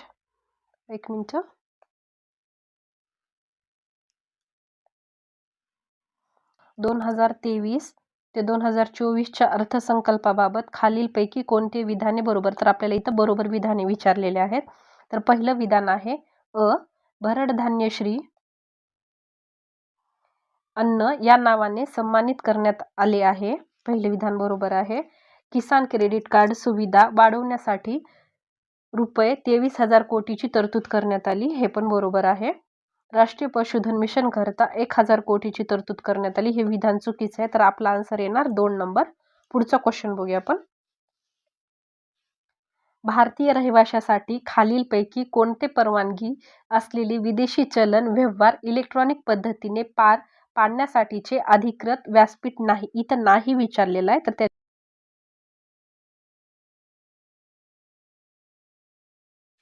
पहिलं ऑप्शन आहे 1 मान्यताप्राप्त स्टॉक एक्सचेंज, हे विधान बरोबर आहे. भारतीय रिझर्व्ह बँक द्वारे अधिकृत व्यासपीठ, हे पण बरोबर आहे. फॉरेक्स ट्रेडिंग सेवा देणारे कोणतेही ऑनलाईन व्यासपीठ परकीय चलनात व्यवहार करण्यासाठी भारतीय रिझर्व्ह बँकेने अधिकृत केलेली बँक. तर याचा आन्सर येणार 3 नंबर. आता यामध्ये बघा, भारतामध्ये मान्यता प्राप्त झालेले 2 आपले शेअर मार्केट आहेत. एक आहे नॅशनल स्टॉक्स एक्सचेंज आणि दुसरा आहे बॉम्बे स्टॉक एक्सचेंज. या दोन्हीला पण RBI प्लस सेबीची काय आहे, मान्यता आहे. यामध्ये आपण ट्रेडिंग करू शकतो. यानंतर जे फॉरेक्स ट्रेडिंग आहे, जर आपण इथं जर ट्रेडिंग करायची म्हणलं तर ते आपल्याला बेकायदेशीर ठरवलं जातं. आणि मग आपला आन्सर येणार 3 नंबर. पुढचा क्वेश्चन बघूया आपण.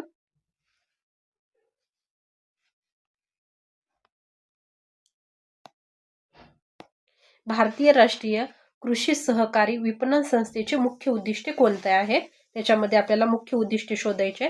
आता मुख्य उद्दिष्ट विचारलेलं आहे म्हणजे कोणतं पण एक उद्दिष्ट सांगायचं आहे आपल्याला. मुख्य कोणतं पण एकच असतं, तर हे आपलं कटणार. आता बघा, पहिलं आहे कर्ज वाटप करणे, हे असू शकतं का, नाहीये. पुन्हा ग्रामीण औद्योगिकरणाला चालना दिली, हे पण नाहीये. कृषी मालाचे सहकारी तत्वावर विपणन करण्यास प्रोत्साहन देणे, नाफेडचं मोटिवच असतो सहकारी तत्व, म्हणजे क विधान येतं आपलं. स्वस्त दरात कृषी उत्पादन विकणे, स्वस्त दरात नाहीये म्हणून हे पण चुकीचं आहे. तर आपला आन्सर येणार 3 नंबर. म्हणजे मुख्य उद्दिष्ट काय, तर हे आहे. तर आता बघा, नाफेडची स्थापना आहे 2 ऑक्टोबर 1958 झालेली आहे.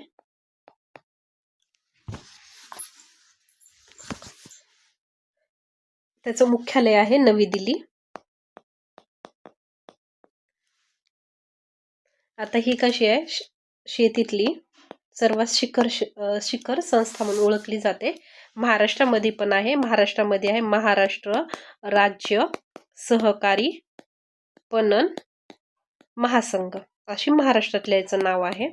यामध्ये बघा, ह्याचे उद्दिष्ट कोणते होते किंवा उद्देश काय झालं स्थापनेचं. आंतरराष्ट्रीय कृषी व्यापारास चालना. सेकंड आहे आयात निर्यात, आयाती निर्यातीला काय करणे, चालना देणे. नंतर जे कृषी यंत्र आहेत ना, त्याचं वितरण करणे. नंतर येतं कृषी जे उत्पादन असतात, म्हणजे वन उत्पादन, फल उत्पादन किंवा वस्तू खरेदी विपणन इत्यादी काय करणे, त्याची साठवणूक करणे. आणि जे डाळी आणि तेलबिया आहेत ना, त्याची आधारभूत योजना करणे. हे काय आहेत, नाफेडचं कार्य आहेत, म्हणजे त्याचा उद्देश होता त्याची स्थापने मागचं हे. आता पुढचा क्वेश्चन बघूया, भारतीय अर्थसंकल्पासंदर्भात आहे. भारतीय अर्थसंकल्पात खालीलपैकी कोणते विधाने इथं बरोबर विचारलेत. भारतीय अर्थसंकल्पाचा दस्तावेज एकूण जमा खर्च दर्शवतो, बरोबर आहे. आपला जेव्हा अर्थसंकल्प मांडला जातो तेव्हा म्हटलं जातं की रुपये असा आला आणि रुपये असा गेला, म्हणजे कशा जमा आणि खर्च त्यालाच. तर अर्थसंकल्पाचा दस्तावेज राष्ट्रीय तूट दर्शवितो, हे पण विधान बरोबर आहे. भारतीय अर्थसंकल्पाचा दस्तावेज प्राथमिक तूट दर्शवितो, हे पण बरोबर आहे. भारतीय अर्थसंकल्पाचा दस्तावेज परिणामी महसुली तूट दर्शवितो. तर भारतीय अर्थसंकल्पामध्ये काय काय कोणत्या कोणत्या गोष्टी दर्शविल्या जातात ते बघा. याच्यामध्ये तूट, शिल्लक आणि समतोल एवढ्या गोष्टी दाखवल्या जाते. आता तूट कधी दाखवली जातो, जेव्हा आपला जमेपेक्षा खर्च जास्त असतो तेव्हा तूट दर्शवली जाते. जेव्हा जमा जास्त असते आणि खर्च कमी असतो तेव्हा ते शिल्लकीचा अर्थसंकल्प होतो. आणि जेव्हा जमा आणि खर्च इक्वल असतो तेव्हा त्या अर्थसंकल्पाला काय म्हणतो, समतोल अर्थसंकल्प. जर आपली तूट म्हणजे खर्च जास्त होत असेल तर तुटीचा अर्थसंकल्प होतो. आता याच्यामध्ये काय कोणत्या अर्थसंकल्पात कोणत्या कोणत्या गोष्टी असतात ते बघा एकदा. एकतर जमा खर्च, नंतर राजकोषीय तूट, नंतर येतं प्राथमिक तूट, नंतर येतं महसुली तूट आणि भांडवली तूट. एवढ्या गोष्टीचा समावेश असतो. तुम्हाला शिल्लक सांगितलेली आहे, राजकोषीय शिल्लक किंवा प्राथमिक शिल्लक असं त्या टाईपमध्ये 3 अर्थसंकल्प असतात. तर आता बघूया पुढचं क्वेश्चन. आता 3 बघा, म्हणजे 33वा क्वेश्चन बघा. जे हरित क्रांती आहे ती अन्नधान्य उत्पादनाशी संबंधित आहे. यानंतर सोनेरी क्रांती ती फळाच्या उत्पादनाशी संबंधित आहे. आणि निळी क्रांती मत्स्य आणि तेलबिया क्रांती जी आहे ते म्हणजे पिवळी जी क्रांती असते ती तेलबियाशी संबंधित असते. तर आपला आन्सर येणार 3 नंबर. यामध्ये आता विश्लेषण सांगायसारखं काही नाहीये म्हणून मी पुढचा क्वेश्चन घेते.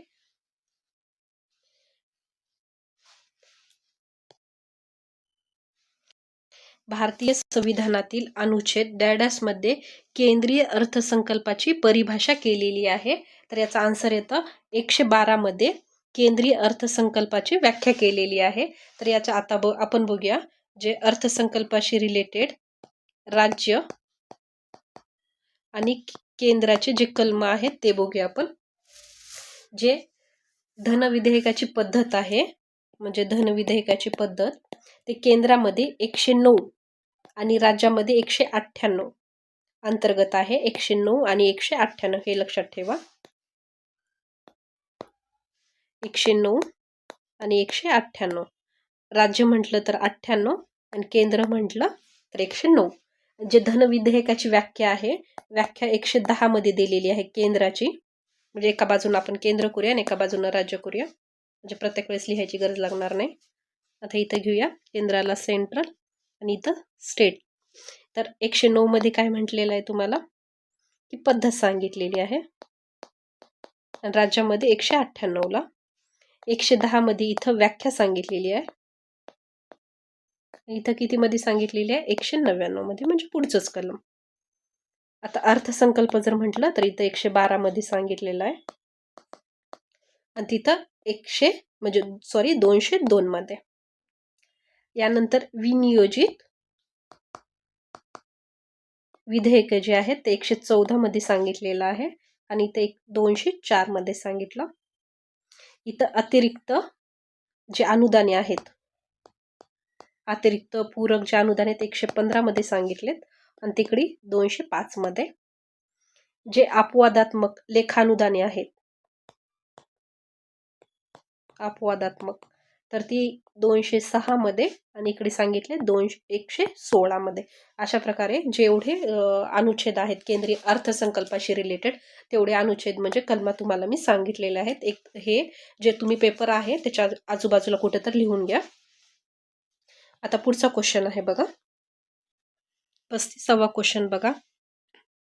खालीलपैकी कोणते विधान सत्य आहे? तर आपल्याला सत्य विधान विचारले.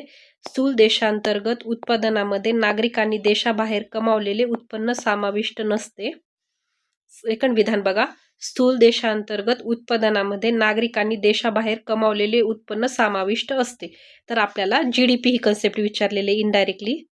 तर GDP मध्ये कशाचा समावेश होतो हे विचारलेलं आहे. तर GDP मध्ये एखादा व्यक्ती म्हणजे आपण आपल्या देशामध्ये काय कमवलं याचा समावेश GDP मध्ये होतो. जर आपण बाहेर देशामध्ये जे कमवलेलं उत्पन्न आहे त्याचा समावेश GDP मध्ये होत नसतो. तर पहिलं विधान काय म्हणते, जे तुम्ही बाहेर कमवले त्याचा समावेश होत नाही. तर पहिलंच विधान काय आपलं बरोबर आहे. आता पुढचं अशा प्रकारे आपलं जे इकॉनॉमिक्स सब्जेक्ट आहे त्याचे पूर्ण 15 क्वेश्चन आपण विथ एक्सप्लेनेशन आपण बघितलेले आहेत. यानंतर आपण पॉलिटीचे क्वेश्चन घेणार आहोत. पॉलिटीचे पण आपण विश्लेषण बघणार आहोत. भारतीय राज्यघटनेच्या कोणत्या अनुच्छेदामध्ये प्रत्येक घटक राज्य केंद्रशासित प्रदेशासाठी राज्यसभेतील जागा वाटपाबाबतची तरतूद आहे. तर हे तुम्हाला माहित आहे, ही 4थी अनुसूची आहे. तर आपण बघूया 4थ्या अनुसूचीमध्ये काय आहे. 4थी अनुसूचीत प्रत्येक घटक राज्य केंद्रशासित प्रदेशाच्या राज्यसभेतील जागा किती असतील यांची यादी दिलेली आहे. हे कलम 84, 1 व 80, 200 संबंधित आहे. 84 आणि 80. 84 आणि 80. पुढचा क्वेश्चन बघूया आपण.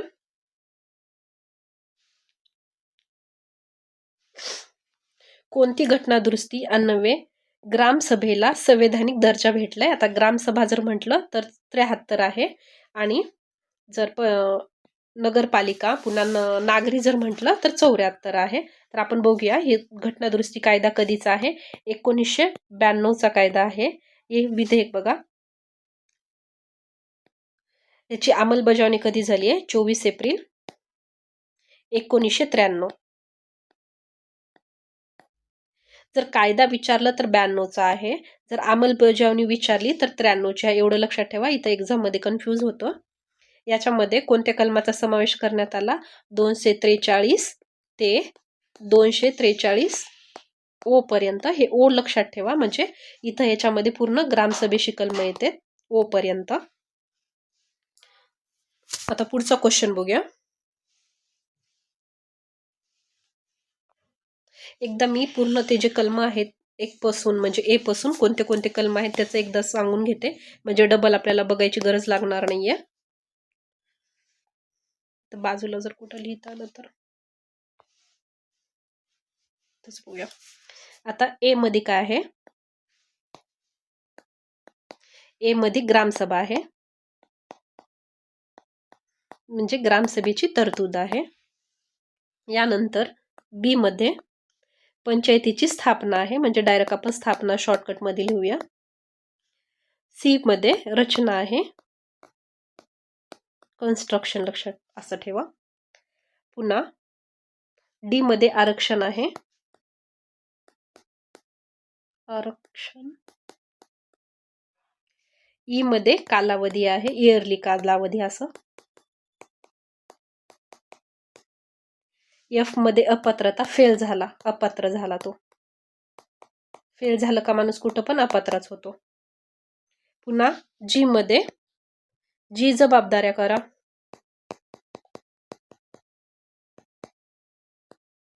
एच मध्ये कर लादला जातो, म्हणजे कर लादण्याचा तिथल्या ग्रामपंचायतीला अधिकार असेल. आय मध्ये जे वित्त आहे, इन्कम समजा, जे वित्त संबंधी आयोग आहे त्याची स्थापना आहे. आणि जे मध्ये लेखापरीक्षण. आणि के मध्ये निवडणूक, म्हणजे राज्य निवडणूक आयोग. आणि एल मध्ये आहे जे 73 घटना दुरुस्ती आहे ते लागू असणे, म्हणजे कोणत्या कोणत्या क्षेत्राला लागू आहेत ते. आणि एम मध्ये ती 73वी घटना दुरुस्ती लागू नसणे. तर त्याच्यामध्ये राज्य बघा, नागालँड, त्यानंतर मेघालय, मिझोरम आणि मणिपूर. 3 एम. नंतर एन मध्ये येतं जे विद्यमान कायदे आहेत ते पंचायतीत अस्तित्वात राहणे. आणि ओ मध्ये आहे निवडणूक संदर्भात बाबीत हस्तक्षेप करण्यास न्यायालयीन मनाई, म्हणजे ओ मध्ये जे निवडणूक होईल त्याच्यामध्ये न्यायालय काय करणार नाही, हस्तक्षेप करणार नाही.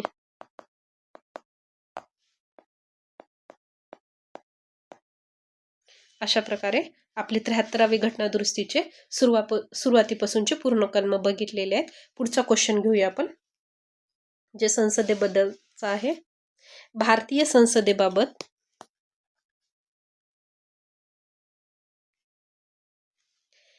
संसदेबाबत खालीलपैकी कोणते विधान किंवा विधाने बरोबर आहेत ते बघायचं आपल्याला. यामध्ये स्वातंत्र्यानंतरची तात्पुरती संसद ही एक सदनी होती, बरोबर. राज्यसभा सदस्याचा कार्यकाळ हा अमेरिकन सिनेटच्या सदस्याप्रमाणे आहे, हे बरोबर आहे. म्हणजे दोन्ही विधाने कशी आहेत, बरोबर आहे. याच्यामध्ये आपण बघूयात विश्लेषण याचं. जी स्वातंत्र्यानंतरची तात्पुरती संसद म्हणून संविधान सभेने 17 एप्रिल 1952 पर्यंत कार्य केले. जी तात्पुरती संसद होती ती 17 एप्रिल 1952 पर्यंत कार्य केले होते. तर अमेरिकेच्या संविधानाविषयी बघूया आपण. जे संविधान आहे युनायटेड स्टेट ऑफ अमेरिका संविधान ओळखलं जातं. या संविधानाचा स्वीकार 1787 मध्ये झालेला आहे. संपूर्ण अमेरिकेत 1789 पासून तो बंधनकारक करण्यात आला. याच्यामध्ये अमेरिकेचे वैशिष्ट्य बघा संविधानाचे. ही लिखित संविधान आहे आणि अमेरिकेचे संविधान संघराज्य पद्धतीचे आहे आणि अधिक कठोर आहे. म्हणजे तिथं सहजासहजी दुरुस्ती करता येत नाही. आणि अमेरिकेमध्ये अध्यक्षीय शासन पद्धती आहे. संविधानाची सर्वोच्चता व न्यायालयीन पुनर्वलोकन हे तत्व अंगीकारले आहे. तर आता आपण पुढचा क्वेश्चन बघूया.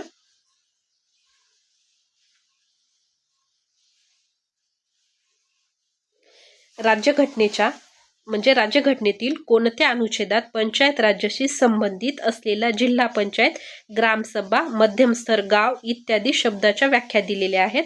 तर ते आपण आताच बघितलं, 243 मध्ये व्याख्या दिलेल्या आहेत. तर भाग कितवा येतो, 9वा भाग येतो. त्यामध्ये 243 ते 243 ओ पर्यंत दिलेले आहे.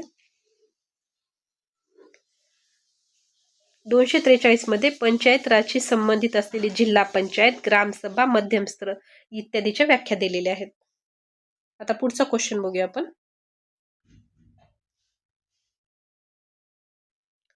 8व्या परिशिष्टामध्ये 22 भाषा नमूद केलेल्या आहेत. त्यापैकी कोकणी, नेपाळी भाषेचा समावेश 92वी घटना दुरुस्ती म्हणजे 2003 नुसार करण्यात आली. तर त्याचं खालीलपैकी कोणते विधाने योग्य आहेत? तर आपल्याला योग्य विधाने शोधायचे आहेत. त्यामध्ये बघा, पहिलं विधान कसं आहे, बरोबर आहे.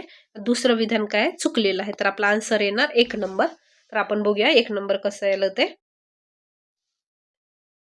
आता बघा, घटनेत 344(1) मध्ये व 351 हे या कलमाशी संबंधित आहे. मूळ घटनेत 8व्या अनुसूचित 14 भाषा होत्या. अगोदर किती होत्या? 14 भाषा होत्या. आणि सध्या म्हणजे 25 मध्ये 22 भाषा आहेत. पहिलं विधान कसं आपलं बरोबर आहे. आता भाषेशी संबंधित ज्या घटना दुरुस्ती झालेल्या आहेत, एकूण 3 घटना दुरुस्ती झाल्या होत्या, आपण ते बघूया. पहिली घटना दुरुस्ती 21, नंतर झाली 71 आणि नंतर 92. अशा 3 घटना दुरुस्त्या झाल्या होत्या.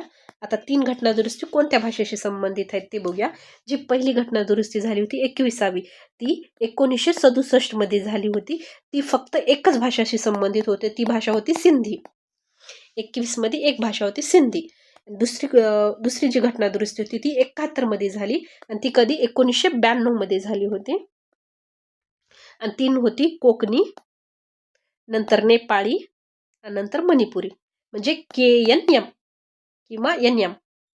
KNM ह्या 3 भाषे, कोकणी, नेपाळी आणि मणिपुरी, ह्या 3 भाषेशी संबंधित होती. नंतर 92वी घटना दुरुस्ती झाली, ती 2003 मध्ये झाली. ती कशाशी संबंधित होती? बोडो म्हणजे B, नंतर डोंगरी BD, संथाली S करा संथालीला आणि M.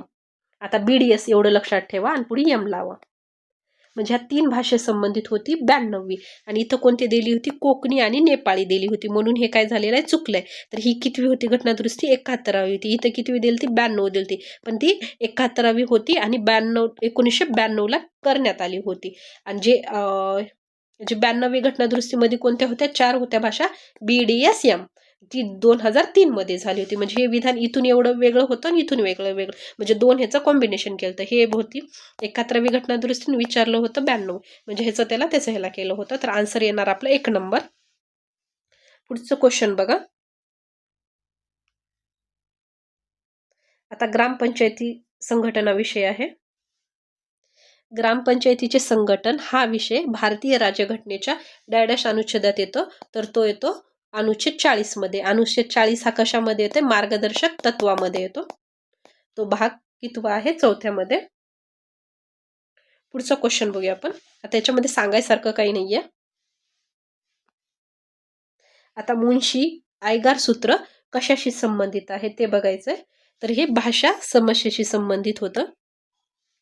आता यामध्ये बघा, जी भाषा संबंधित आहे, जी हिंदी भाषिक व अहिंदी भाषिक मतभेद दूर करण्यासाठी होतं. मुन्शी आयगार हिंदी भाषेसाठी होतं, एवढं लक्षात जरी ठेवलं तरी चालेल.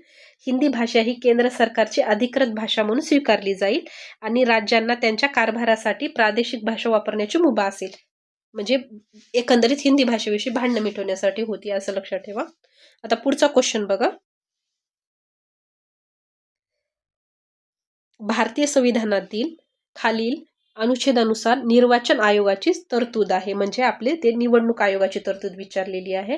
तर हे सरळ सरळ आहे, 324 मध्ये आहे निर्वाचन आयोगाची तरतूद. याच्यामध्ये काय सांगायसारखं नाहीये. पुढचा क्वेश्चन बघा. आता हे निर्वाचन आयोग हा पण फॅक्च्युअल क्वेश्चन होता. तर त्या रमादेवी आहेत. याच्यामध्ये सांगायसारखं काही नसल्याने याचं एक्सप्लेनेशन नाही घेत. तरी पण रमादेवी विषयी जर विचारलं तर ह्यांचा जो कार्यकाळ होता त्यावेळेस 26 नोव्हेंबर 1990 ते 11 डिसेंबर 1990, म्हणजे लई दिवस, पण ते 1 महिना पण नव्हता जवळपास. त्या 9व्या निवडणूक आयुक्त होत्या आणि त्यांनी हिमाचल प्रदेश आणि कर्नाटकचे राज्यपाल म्हणून पण राहिलेले आहेत. राज्यपाल हिमाचल प्रदेश आणि कर्नाटकच्या. आता पुढचं क्वेश्चन बघूया आपण.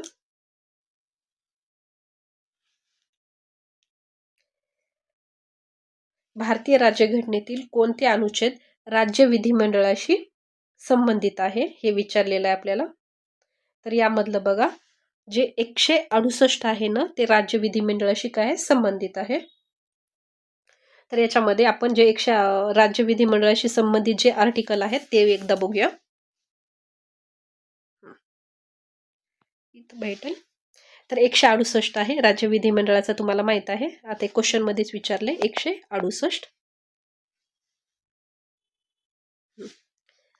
राज्य विधिमंडळ. 169 हे काय? राज्य विधान परिषद निर्माण करणे. विधान परिषदेविषयी पहिल्यानं काय? फक्त राज्य विधिमंडळ निर्माण करणे, म्हणजे तरतूद, जसं लोकसभा म्हणजे संसद संबंधित आहे तसं. नंतर इथे विधान परिषद येतं आणि इथं काय येतं? इथं विधान परिषद येतं. आणि जर ह्याची जर सुरुवात केली, केंद्राचं जर सुरुवात केली तर लोकसभा अगोदर येत असते. यानंतर 170 मध्ये विधानसभा येते, तिथं आपली राज्यसभा येते. इथं 171 मध्ये विधान परिषदेची रचना येते आणि 176 मध्ये राज्यपालाचे अभिभाषण येतं आणि 177 मध्ये मंत्री महाधिवक्ता याचे विशेष अधिकार येतात. मंत्री आणि महाधिवक्ता यांचे विशेष अधिकार 177 मध्ये. आणि 178 मध्ये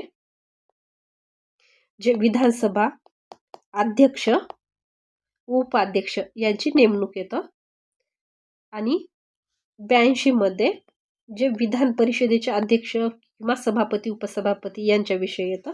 अशा प्रकारे आपण जे राज्य विधिमंडळाशी जे इम्पॉर्टंट कलम आहेत ते पूर्ण बघितलेले आहेत. यानंतर पुढचा क्वेश्चन बघूया आपण. आता राज्याच्या महाधिवक्त्याची निवड करण्याचा अधिकार कोणाला आहे? तर आपल्याला हे माहित आहे की राज्यपालाला आहे महाधिवक्त्याची निवड. तर महाधिवक्त्याचं काय आहे? पुढचा क्वेश्चन बघूया. त्याच्यात सांगायसारखं काही नाही महाधिवक्तेविषयी. तुम्हाला पूर्ण ते PYQचं लेक्चर आहे त्याच्यामध्ये महाधिवक्तेविषयी पूर्ण सांगितलेलं आहे. आता द्विग्रह विधिमंडळ कोणत्या कोणत्या राज्यात आहे ते आपल्याला बघायचं आहे. द्विग्रह म्हणजे जिथं विधान परिषदेचं अस्तित्व आहे ते ठिकाण म्हणजे ते आपल्याला सांगायचं आहे. महाधिवक्त्याचं थोडं जर शॉर्टकटमध्ये बघायचं म्हटलं तर आपण त्यांची कलमा ते बघू शकतो. 165 नुसार महाधिवक्ता आहे आणि त्यांची नेमणूक कोण करतो? राज्यपाल करतात. जे राज्यपाल जे क्वेश्चनमध्येच आलेलं आहे आणि ते कॅबिनेटचे सदस्य नसतो बरं का, एवढं लक्षात ठेवा. कॅबिनेट सदस्य नसतो आणि ते राज्यपालाची मर्जी पर्यंतच ते पदावर राहू शकतात. म्हणजे त्यांना पदाची जी सिक्युरिटी आहे ते नाही आहे आणि जी त्यांची पात्रता आहे ते जे सर्वोच्च न्यायालयाचे न्यायाधीश होण्याची जी पात्रता असेल तीच त्यांची पात्रता असेल आणि त्याचे वेतन जे भत्ते आहेत ते पण राज्यपाल ठरवतात आणि ते राज्यातील सर्वोच्च कायदा अधिकारी असतात. आता पुढचं क्वेश्चन आता आपल्याला म्हणजे विधान परिषदेत कोणत्या कोणत्या राज्यात आहेत ते बघायचं. तर यामध्ये गुजरात आहे का? गुजरातमध्ये नाही आहे.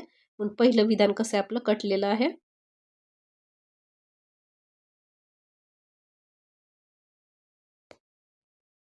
यानंतर बघा महाराष्ट्र, तेलंगणा, उत्तर प्रदेश, आसाम. मग दुसरं विधान कसं आहे कटलेलं आहे कारण की इथं आसाम आलेलं आहे म्हणून. यानंतर बघा कर्नाटक, महाराष्ट्र, तेलंगणा, बिहार, इथं त्रिपुरा आलं म्हणून हे कटलं. तर आपला आन्सर येणार म्हणजे पुढचं वाचायची गरज नाही आहे.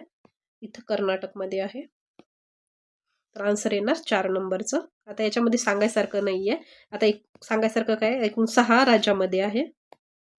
आता निर्मितीचं कलम ते आपण मागच्याच क्वेश्चनमध्ये बघितलं 6 राज्यात. आता जे जम्मू काश्मीर होतं जम्मू काश्मीरमध्ये विशेष राज्याचा दर्जा भेटल्यानं जम्मू काश्मीरची जे विधानसभा म्हणजे विधान परिषद आहे ती आता आपण नष्ट केलेली आहे म्हणजे तिथली. यानंतर पुढचा क्वेश्चन बघूया आपण.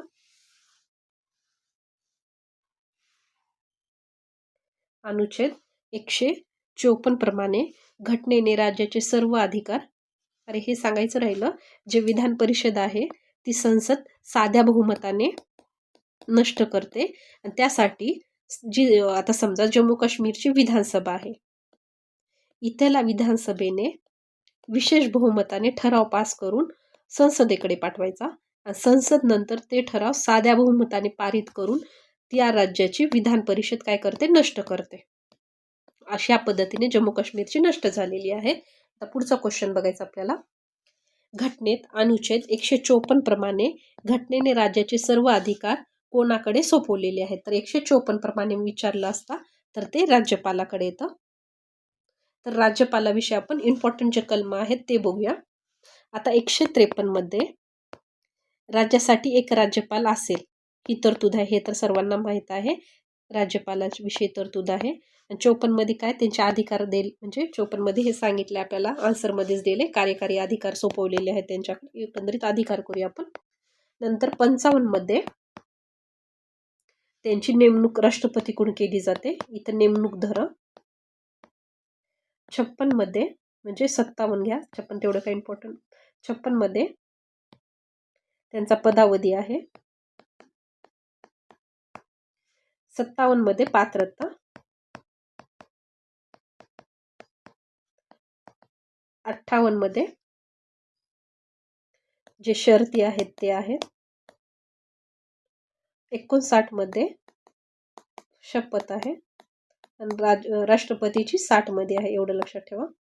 हे 100 लावा बरं का आणखीन. 154 मध्ये 155 नेमणूक, 156 पदावधी, 157 पात्रता, 158 शर्ती, 159 शपथ आणि नुसतं 60 म्हटलं तर राज्यपालाची म्हणजे राष्ट्रपतीची शपथ. यानंतर बघा 163 मध्ये राज्यपालाला सहाय्य आणि सल्ला देण्यासाठी मंत्रिमंडळाची तरतूद आहे. आणि 165 राज्यपाल महाधिवक्त्याची नेमणूक करू शकतात ते आहे. अशा प्रकारे आपलं राज्यपालाविषयी जे इम्पॉर्टंट कलम आहेत ते बघितलेले आहेत. हे 154 153 असं लक्षात ठेवा. ते चुकून मला ते एक विसरले मी.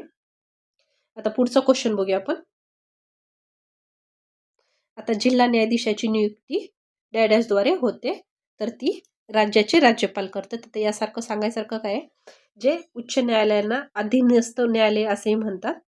याची तरतूद काय आहे, प्रकरण 6 233 ते 237 पर्यंत त्यांची तरतूद आहे.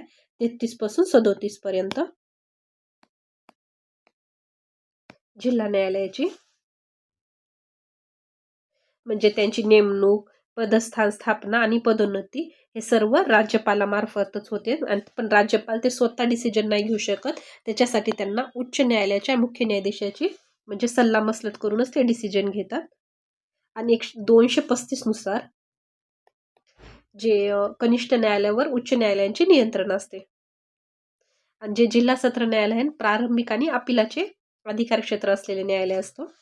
पुढचा क्वेश्चन बघूया. घटनेच्या कोणत्या अनुच्छेदामध्ये प्रत्येक उच्च न्यायालय हे अभिलेख न्यायालय असेल असे स्पष्ट करण्यात आले होते? तर ते 215 मध्ये आहे. आता घटनेच्या भाग 6 मध्ये याचा समावेश आहे, म्हणजे उच्च न्यायालयाचा. आणि त्याचं आर्टिकल आहे 214 ते 231 पर्यंत. पुढचा क्वेश्चन बघा. अशा प्रकारे जे पॉलिटीचे पूर्ण क्वेश्चन आहेत ते आपले संपलेत. यानंतर आपण सायन्स घेणार. 66वा क्वेश्चन. योग्य उदाहरणासह शैवाल गट जुळवा.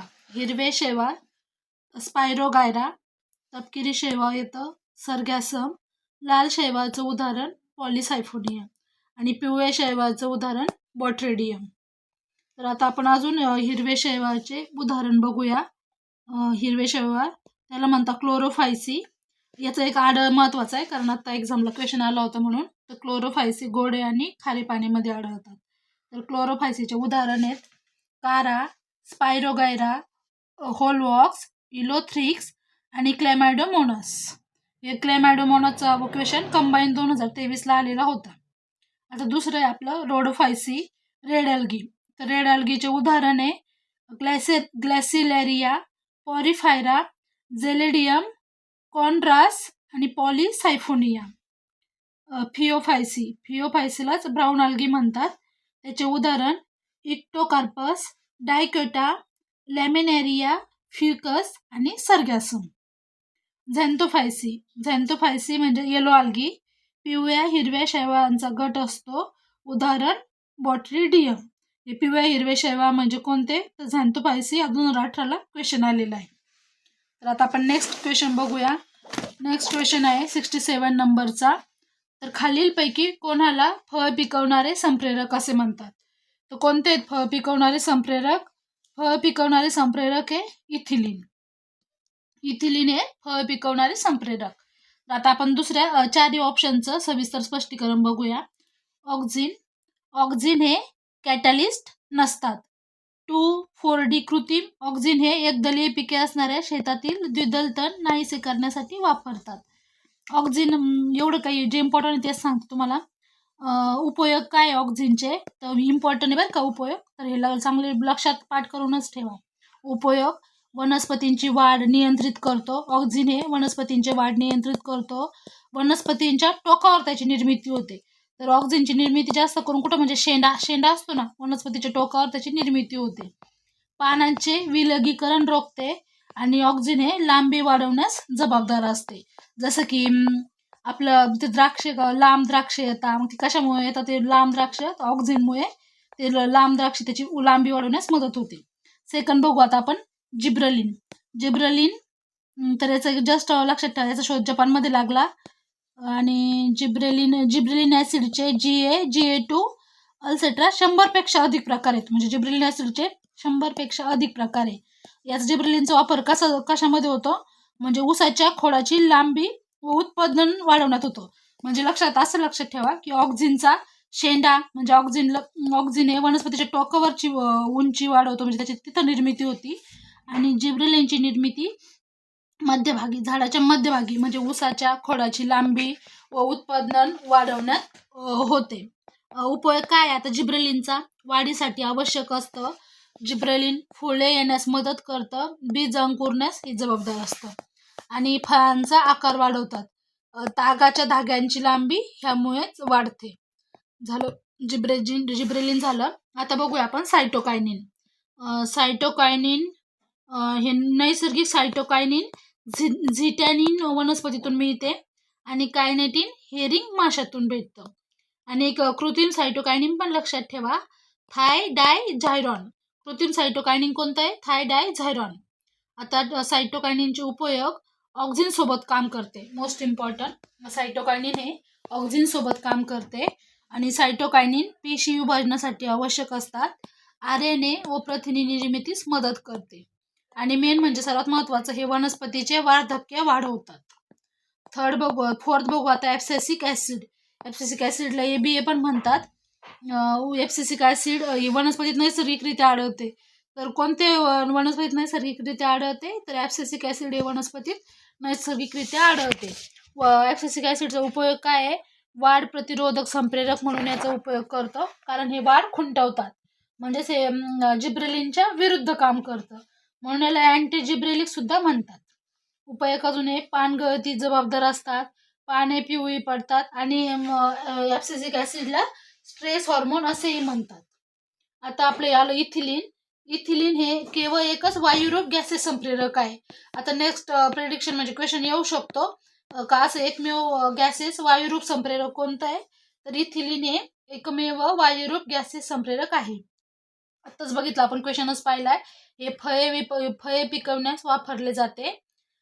उपयोग बघू अजून इथिलीनचे. वायू स्वरूपात असणारे एकमेव संप्रेरक, वार्धक्य वाढवणारे आणि फळांना पिकवण्यास म्हणून याला रायपनिंग हॉर्मोन म्हणून देखील ओळखले जाते. आता नेक्स्ट क्वेश्चन बघूया 68 नंबरचा. वनस्पती रोग आणि रोगकारक. तर गव्हाची सुटी काजळी, त्याचं हे उस्टिलॅगो सेगेटम. गव्हाचा खोडावरील काळा तांबेरा, त्याला म्हणतात पॉक्झिनिया ग्रॅमिनिस. आणि भुईमुगाच्या पानावरील टिक्का, सर्कोस्पोरिडियम पर्सोनॅटम. आणि हळदीच्या पानावरील टिक्का, तर ट्रॅफिना मक्युलन्स. तर शॉर्टकटमध्ये आपण त्याचं स्पष्टीकरण बघूया, म्हणजे जे इम्पॉर्टंट मुद्दे तेच. लूज स्मट ऑफ व्हीट, गव्हाची सुटी काजळी, तर हे कशामुळे होतं? उस्टिलॅगो सेगेटममुळे. आणि आता पुढे पण आयोगाचा सध्या ट्रेंड आहे, तो त्याचे कारक कोणते? तर म्हणजे उस्टिलॅगो सेगेटम हा काय, बुरशी आहे का व्हायरस आहे? तर हा बुरशीजन्य रोग आहे, जो म्हणजे एवढंच लक्षात ठेवा, जो बुरशीजन्य रोग आहे. पुढे जर प्रेडिक्शन समजा येऊ शकतं, तर उस्टिलॅगो सेगेटम हा बुरशीजन्य रोग आहे. Black stem rust of wheat, गव्हाच्या खोडावरील काळा तांबेरा, हा होतो पुसिनिया ग्रामिनिसमुळे आणि हा देखील बुरशीमुळे होणारा रोग आहे. हा गव्हाच्या खोडावर याच्यामुळे काळे डाग पडतात. आता आपलं हा क्वेश्चन तर खूपदा विचारलेला आहे. टिक्का डिजीज ऑफ ग्राउंडनट, भुईमुगाच्या पानावरील टिक्का. सेर्कोस्पोरिडियम पर्सोनॅटम, भुईमुगावर तपकिरी टिपके दिसतात, तर हा भुईमुगाच्या पानावरील टिक्का रोग cercosporidium personatum. Fourth leaf spot of turmeric, हळदीच्या पानावरील टिपका. टॅफ्रिना मक्युलन्स, पानावर टिपके निर्माण होते ह्या रोगामुळे. आता नेक्स्ट क्वेश्चन बघूया 69 नंबरचा. खालीलपैकी कोणती लस त्वचेच्या थरामध्ये देण्यात येते? तर BCG ही लस त्वचेच्या थरामध्ये देण्यात येते. BCG बॅसिलस कॅलॅमेटग्युरिन, त्याचं लॉंग फॉर्म आहे बॅसिलस कॅलॅमेटग्युरिन. ही क्षयरोग म्हणजे ट्युबेरिक्युलोसिसच्या रोगाविरुद्ध वापरली जाणारी लस असून ही लस त्वचेच्या थरात इंटरडर्मेटली देण्यात येते. BCG ही लस त्वचेच्या थरामध्ये देण्यात येते. आता आपण अजून काही इंजेक्शनचे प्रकार बघूया. इंट्राडर्मल ID त्वचेच्या अगदी वरच्या थरात देतात, उदाहरण BCG लस. आणि अजून एक आहे ट्युबरक्युलिनची टेस्ट. दुसरं सबक्युटानियस, SC पण म्हणतात शॉर्ट फॉर्म, त्वचेखाली चरबीच्या थरामध्ये देतात, तर याचे उदाहरण आहे इन्शुलिन, हेपारिन. आणि दुसरं आहे इंट्रामस्क्युलर IM ही लस मस्क्युलर वरून लक्षात ठेवायचं की स्नायूमध्ये देतात. टेंटानस टॉक्झॉइड, TT, विटॅमिन B12 ची लस, तर ही लस स्नायूमध्ये दिली जाते. इंट्राथिकलची लस कुठे देतात? स्पायनल कॅनलमध्ये. स्पायनल ॲनेस्थेशिया, स्पायनल ॲनेस्थेसियामध्ये दिली जाते. 5th नंबर आहे इंट्रा आर्टिक्युलर सांध्यामध्ये दिली जाते. म्हणजे उदाहरणार्थ आपले स्टेरॉइडचे इंजेक्शन वगैरे हे इंट्रा आर्टिक्युलर सांध्यामध्ये दिले जातात. आता नंतर 70 नंबरचा क्वेश्चन बघू. बायोमेडिकल कचरा रंगीत कोरडी पिशवी वापरून वेगळा केला जातो आणि सुरक्षितपणे त्यांची विल्हेवाट लावली जाते. तर त्यासाठी कोणती रंगीत कोरडी पिशवी मानवी शारीरिक कचऱ्यासाठी वापरली जाते? तर याच्यासाठी वापरली जाते पिवळी पिशवी. तर 71 नंबरचा क्वेश्चन आहे. आहारातील प्रथिनाची कमतरता कोणत्या आजारास कारणीभूत असते? तर याचं उत्तर आहे क्वॉशिओरकारेमुळे हे होतं. आहारातील प्रथिनांची कमतरता असल्यामुळे क्वॉशिओरकारे हा आजार होतो. सस्तन प्राण्यांची लक्षणे खालील प्रमाणे असतात. सस्तन प्राण्यांची लक्षणे बघा. अंगावर केस असतात, मादीमध्ये स्तनग्रंथी असतात आणि काही सस्तन प्राणी अंडे घालतात. म्हणजे 4 नंबरचा ऑप्शन बरोबर आहे. अ क ड यांच्या हृदयाला 3 कप्पे नसून 4 कप्पे असतात. 4 कप्पे असतात. तर 3 कप्पे कुणाकुणामध्ये आढळतात? तर 3 कप्पे आढळतात उभयचरमध्ये आणि सरपटणाऱ्यामध्ये आणि 2 कप्पे आढळतात माशांमध्ये. पायसेस ह्या वर्गामध्ये मासे मोडतात कारण ते पूर्ण जलीय जीवनामध्ये रूपांतरित झालेले आहेत. त्यांचे हृदय 3 कप्पे असतात. ते शीतरक्ताचे प्राणी आहेत. त्यांच्या शरीरावर खवले असतात. तर आपण आत्ताच बघितलं की पायसेस म्हणजे मासे यांना फक्त हृदयाचे दोनच कप्पे असतात. त्यामुळे ऑप्शन आपलं ब झालं. ब एलिमेंट केल्यामुळे अ आणि क हे पहिलं आणि तिसरं ऑप्शन राहिलं. तर त्याच्यामुळे अ क ड आपले ऑप्शन राहील. तर पायसेस वर्गाचे हे लक्षात ठेवा. ते पूर्ण जलीय जीवनामध्ये रूपांतरित झालेले आहेत. हे शीतरक्ताचे प्राणी आहेत आणि त्यांच्या शरीरावर खवले असतात.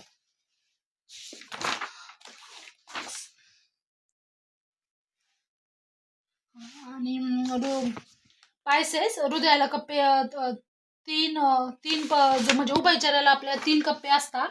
सस्तन प्राणी आणि पक्षाला 4 कप्पे असतात. पायसेस मासेला 2 कप्पे असतात आणि झुरळाला 13 कप्पे असतात. सरीसृप साप म्हणजे सरपटणाऱ्यांना 3 कप्पे असतात. तर आपण वर्ग सुपर क्लास पायसेस माशांचा वर्ग. मासे गोड्या आणि खाऱ्या पाण्यामध्ये दोन्हीमध्ये पण आढळतात. या 2 वर्ग येतात. एक कॉन्ट्रिक थाईज आणि एक ऑस्ट्रिक थाईज. आणि माशाच्या अभ्यासाला इसिटोलॉजी म्हणजे स्टडी ऑफ पायसेस असे म्हणतात. मासे हा क्वेश्चन आलेला आहे बरं का. मासे हे प्राणी वर्गात प्रकाशाचे ज्ञानेंद्रिय सर्वाधिक विकसित असतात.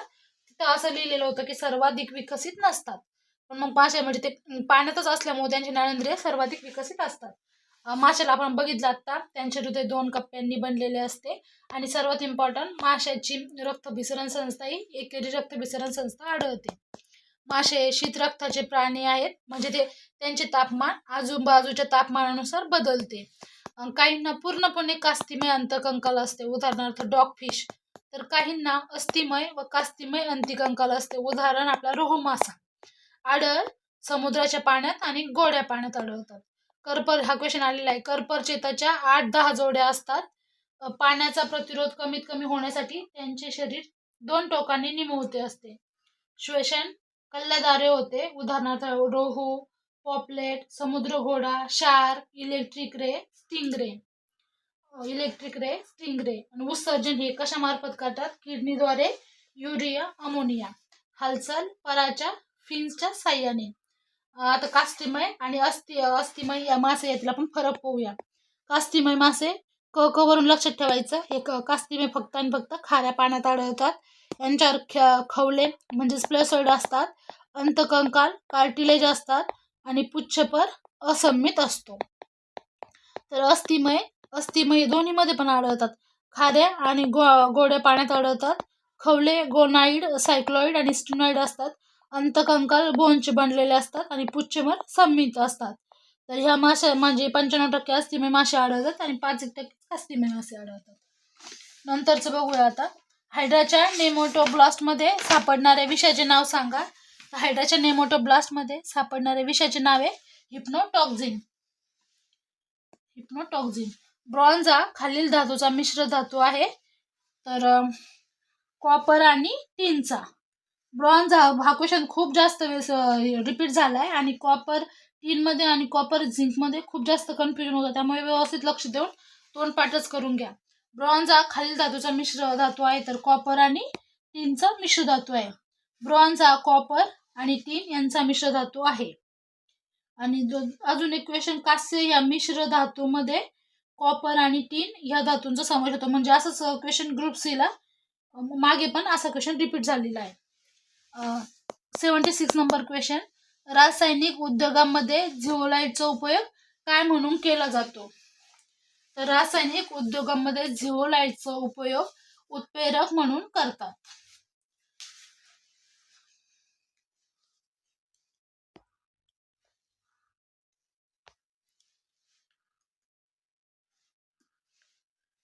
$77 नंबरचा क्वेश्चन, 100% अभिक्रिया आणि पुनर्प्राप्ती लक्षात घेऊन फॉर्मॅल्डिहाइडच्या HCHO 2 मोल पासून किती ग्रॅम हायड्रोजन मिळू शकेल?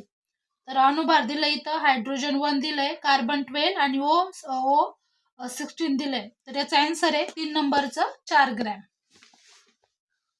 78 नंबरचा क्वेश्चन बघा, खालील विधाने चूक की बरोबर ते सांगा. सोलर पीव्ही तंत्रज्ञानामध्ये सूर्यापासून उत्सर्जित ऊर्जेचे सरळ विद्युत ऊर्जेत रूपांतर होते. सोलर औष्णिक तंत्रज्ञानामध्ये सूर्यापासून उत्सर्जित ऊर्जेचे उष्णता ऊर्जेत रूपांतर होते. आणि तिसरं ऑप्शन, जैविक पदार्थामध्ये फक्त नायट्रोजन असतो. तर यातलं सोलर पीव्ही तंत्रज्ञानामध्ये सूर्यापासून उत्सर्जित ऊर्जेचे सरळ विद्युत रूपांतर होते, हे एक बरोबर आहे. 2 नंबरचं बरोबर आहे आणि 3 नंबरचं चुकलेलं आहे. तर विधान चुकीचे आहे, कारण जैविक पदार्थात लाकूड, शेती, अवशेष, कचरा, शेण इत्यादीत असतं. आणि कार्बन, हायड्रोजन, ऑक्सिजन आणि काही प्रमाणात नायट्रोजन व सल्फर पण असते. 79 नंबरचा क्वेश्चन बघू, दट्ट्या पुढे मागे हलवून द्रव असलेल्या सिलेंडरमध्ये कोणत्या प्रकारचे तरंग निर्माण होतात? तर याचं उत्तर आहे अवतरंग निर्माण होतात. तर आता आपण अणुतरंग व अवतरंग यातील फरक बघूया. अणुतरंग माणसाला ट्रान्सव्हर्स वेव्हज म्हणतात. अवतरंग तरंग प्रसाराची दिशा लंबरूप असते. अवतरंगाच्या प्रसारणासाठी माध्यमाची आवश्यकता नसते. तर अवतरंगाच्या प्रसारणासाठी माध्यमाची आवश्यकता नसते. उदाहरणार्थ, विद्युत चुंबकीय लहरी, तारेची कंपने, पाण्याच्या पृष्ठभागावरील लहरी. तर या कोणत्या प्रकारच्या लहरी आहे? त्या अवतरंग लहरी. अणुतरंग अनुलंब, लॉंगिट्युडनल व्हेव्ज. तरंग प्रसार दिशेला समांतर दिशेने म्हणजेच पुढे आणि मागे होते. अणुतरंगाच्या प्रसारणासाठी माध्यमाची आवश्यकता असते, उदाहरणार्थ ध्वनी लहरी. 80 नंबरचा क्वेश्चन बघू, विद्युत चुंबकीय वर्णपटामध्ये दृश्य प्रकारची तरंग लांबी ची व्याप्ती किती असते? तर याचं उत्तर आहे 4 नंबरचा 400 नॅनोमीटर ते 700 नॅनोमीटर. जे 2024चा पेपर आहे त्याचे पूर्ण म्हणजे 5 सब्जेक्टचे आपण सर्व विश्लेषण बघितलेलं आहे. यापुढे आपण 2023च्या पेपरचं विश्लेषण करणार आहेत. उद्या आपण 2023चा पेपर अपलोड करूया. थँक्स.